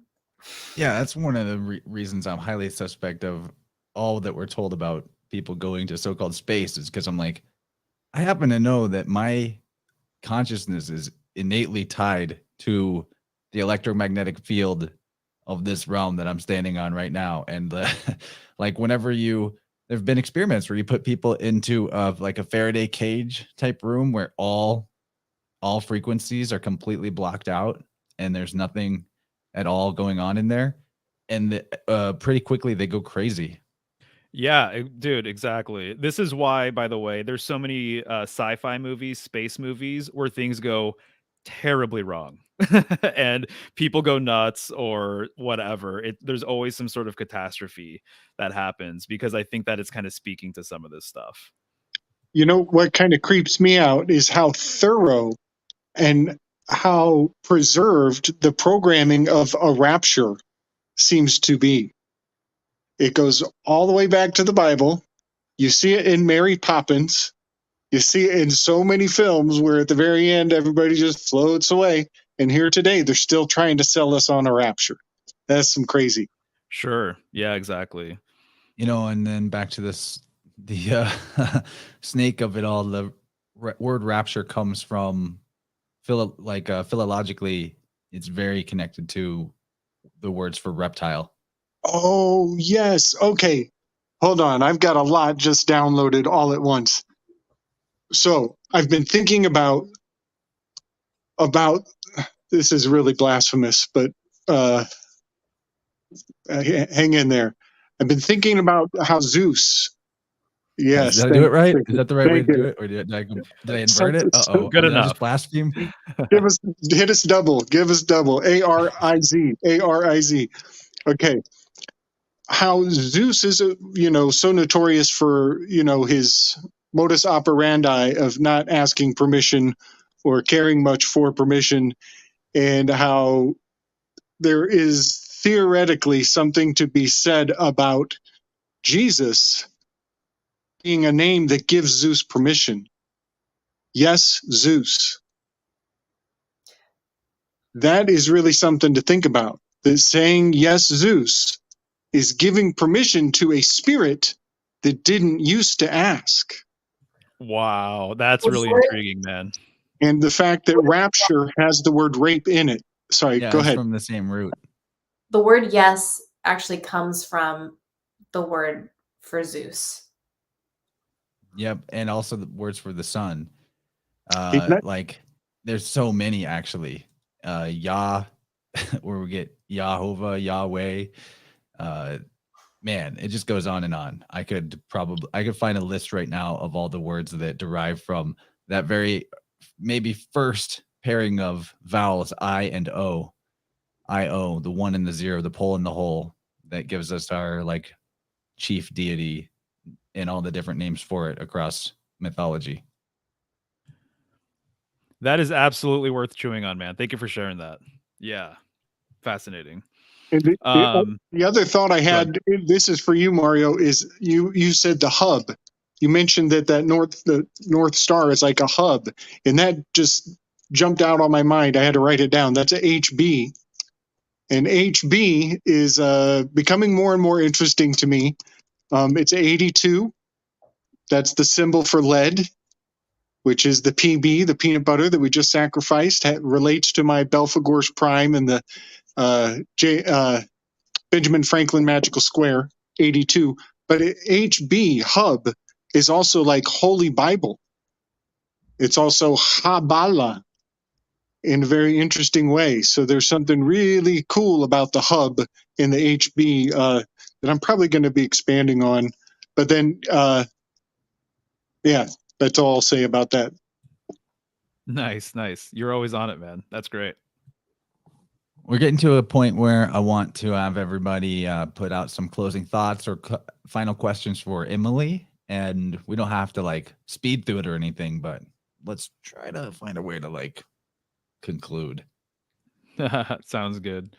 One last thing I just wanted to mention regarding this 7 Ursa Major thing, and when you see this potential 7 in the sky, is I don't know if you're aware, Emily, of what a lot of people believe where the swastika came from, and that it's a northern symbol. And so the middle part of the swastika would be symbolic of the North Star. And then when you just look at the northern sky, 4 times a year during each season, you're going to see that Ursa Major is rotating around it. And so it's each arm of the swastika, essentially. And so I have yet to find anything that contradicts that information. So to me, it actually makes a lot of sense. And so it's a shame that this symbol is encoded with so much amazing information and, seemingly, obviously, we know what people think of it. And so I'm not trying to bring it back or anything, but I just think that it's worth acknowledging. And especially its northern connection too. I find it fascinating. It's carved in many, it's a Hindu symbol, right? Culturally. And so it's carved into many buildings. Actually, in my college, it was carved into one of the buildings there that predated World War II. But I did have a sad story of a friend whose Hindi teacher, her daughter was named Svastika. And when they moved to the United States to teach, to live there, she had to change her name because people just aren't aware that it was a religious symbol predating the sort of atrocious I'm not a very like the atrocious political use of it in World War II, which, you know, we don't have to get into because everyone knows, but it's interesting for sure. Yeah, definitely. Yeah. I think somebody's covering their tracks with corruption of symbols like that. There's a lot of symbols that have been corrupted. I don't get super political. Like, some people really like diving into this politician or that politician. I'll go into Benjamin Franklin and that's about it. But Fuck you, Benjamin Franklin. but Sorry, we have to say that. It's a tradition that has to be said if Benjamin Franklin comes up. And somehow he always comes up every episode of everything. because he's like America's hero occultist. Sort of. Yeah. The Aleister Crowley of his day. Yeah, but maybe not as creepy. Well, who knows? But he knew, that guy knew what he was doing. But he, you know, where was I going with that? Oh, I don't get super political into things. Like, some people really like pulling it apart. I'll sometimes say what I notice people are doing in their relationship to politics, but I just sort of stay out of it because don't feel like arguing with anyone. Not a bad idea. I totally hear you. You know, the other day I thought about the idea that the German war was called the Third Reich, but the swastika has 4 Reich angles to it. So there's like a potential dark prophetic Fourth Reich looming in the heavens at all times. But I say we just go back to the fasty calendar. So there's only 3 seasons, and then they don't have a chance to bring out the Fourth Reich. Go back to the 3-season year and foil their whole plan. Ha!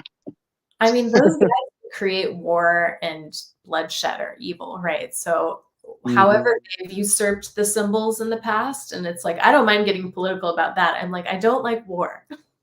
Stop it.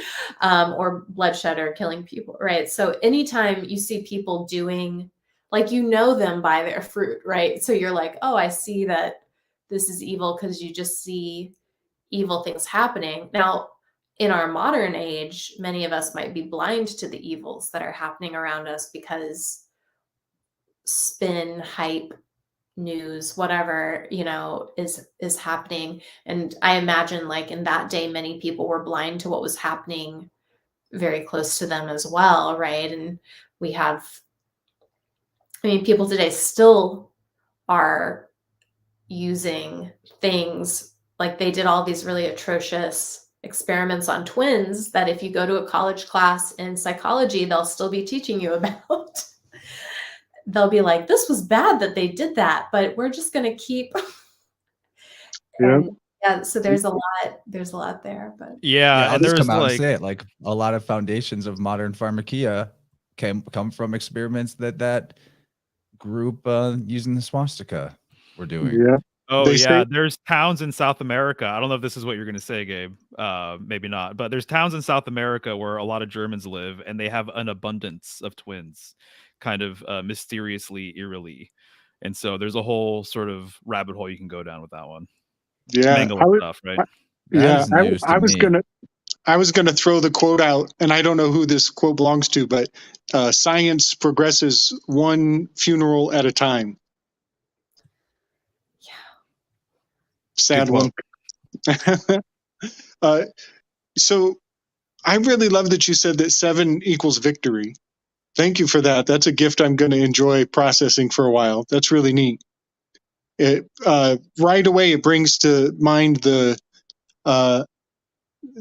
one of the Caesars, one of the Roman conquerors. I think Constantine had this line that was "Under this sign, conquer," which in Latin is vici, which is victory. So under this sign, all victories fall under this sign. You got it. You got it. Yes. And that's a very Cancerian kind of thing. What do you got? What are you thinking? Well, so Mario was speaking about how 7 is the chariot, right? And I always think about how there has been a discussion in occult things about maybe we should call it the charioteer, right? It's not called the charioteer. It's always Wow. called the chariot. Why? Because the charioteer is the higher self that's driving the vehicle of the person. So when we're looking at what victory means, it's actually an embodied victory. You're in your chariot. The chariot, spoiler alert, is your body. Yes, exactly right. 100% for sure. Yeah. Take care of your body, I guess. That's fine. And I'll just throw out, I'm sure probably a lot of people in the chat and stuff already know, but Crowley gave Churchill the V for Victory sign, which I think is intriguing.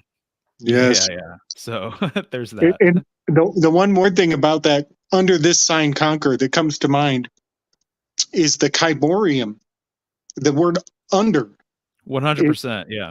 Yes, it implies this covenant, a covering, firmament, if you will, a shell of some sort. But that all, to me, today in modern terms, goes to insurance, meeting of the minds, sanctioned permission to do damage, paying your dues in advance. All a lot to think about there.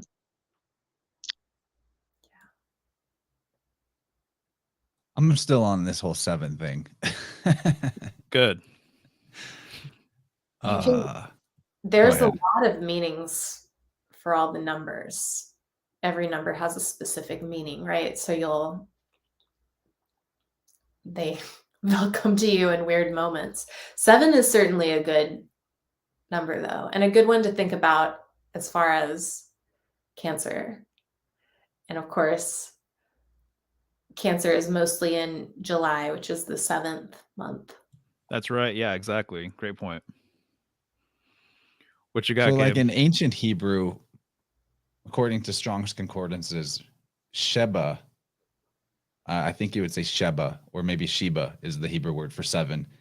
But then Shaba is like, could mean an oath or captivity, like bondage.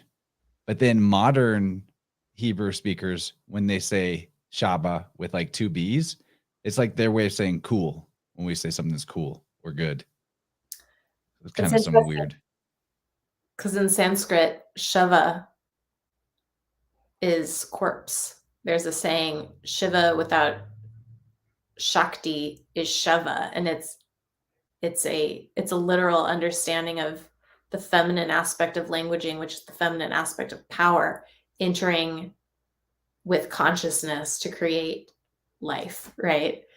But there's the Shiva and Shiva again, which sounds a lot like Shiva.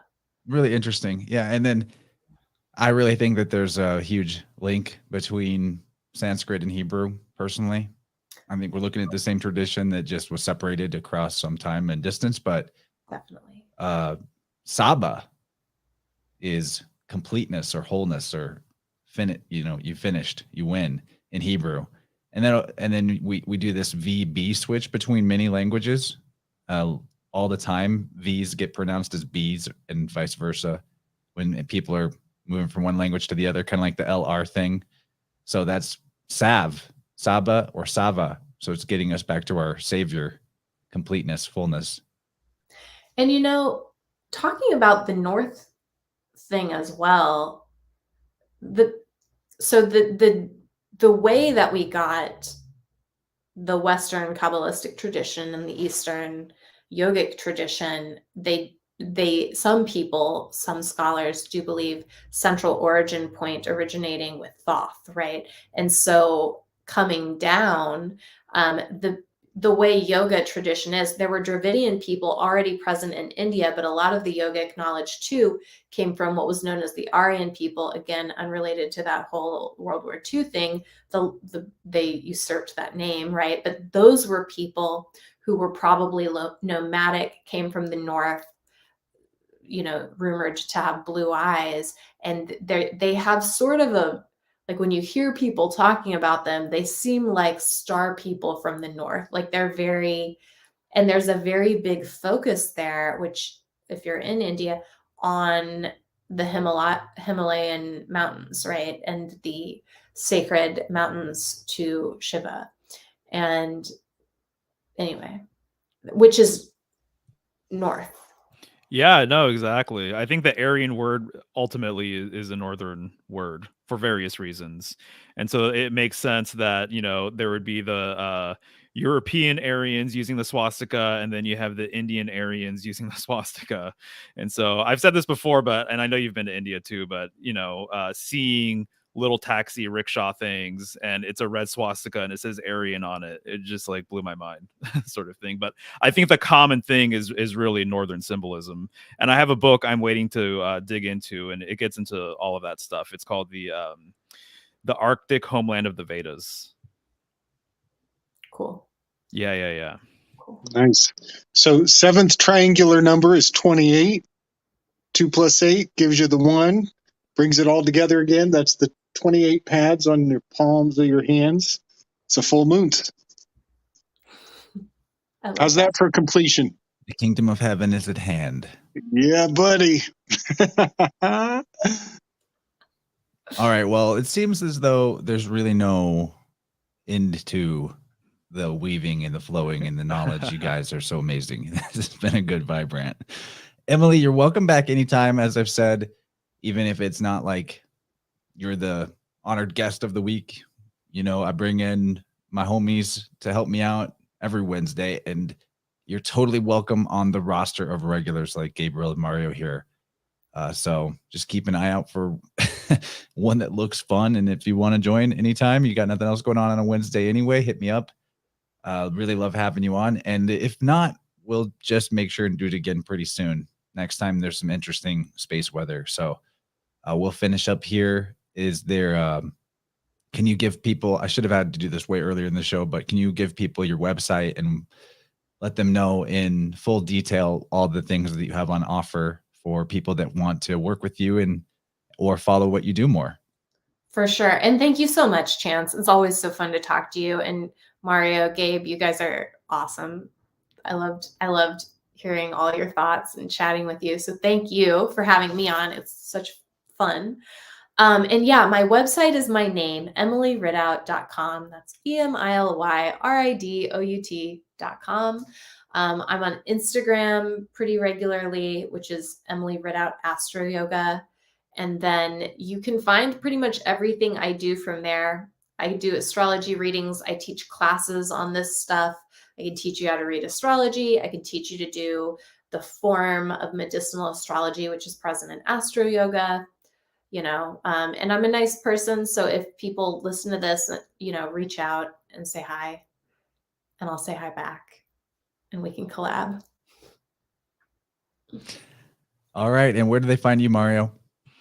They can find me at symbolicstudies.com. And I also am on Instagram and Twitter and YouTube and TikTok, all over the place. I have a Telegram.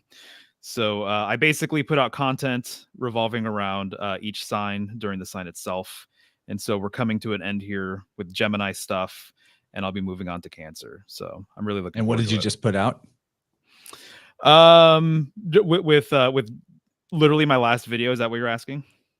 Oh, I did a video on dice because I'm doing tarot readings and I really like to throw dice to pull the cards. And for me, it's interesting. And there's a correspondence with Mercury. And so I got into a little bit of divination systems that correlate with dice and use dice, like geomancy. So check that out. I meant to put a comment on the video, but now I got you in person. That's Washington, D.C. The dice. Go roll the dice. D.C. Nice. That's awesome. Those fools are wheeling and dealing. Indeed, Wheel they of are. Fortune. Yeah, man. Slick Dissident, that's my channel. Gabe, that's my name. And I'm a weaving spider too. So check us out on Saturday nights, all night into Sunday. All right. That's it, guys. Great show. Thanks for hanging out, everyone. Loved everyone's comments in the chat with like maybe a little bit of an exception to that statement, but you guys are awesome. Love you all. And see you for maybe Friday night. The Marvelous Demystifiers reconvene to talk more Moon Knight. All right. Much love. Bye-bye.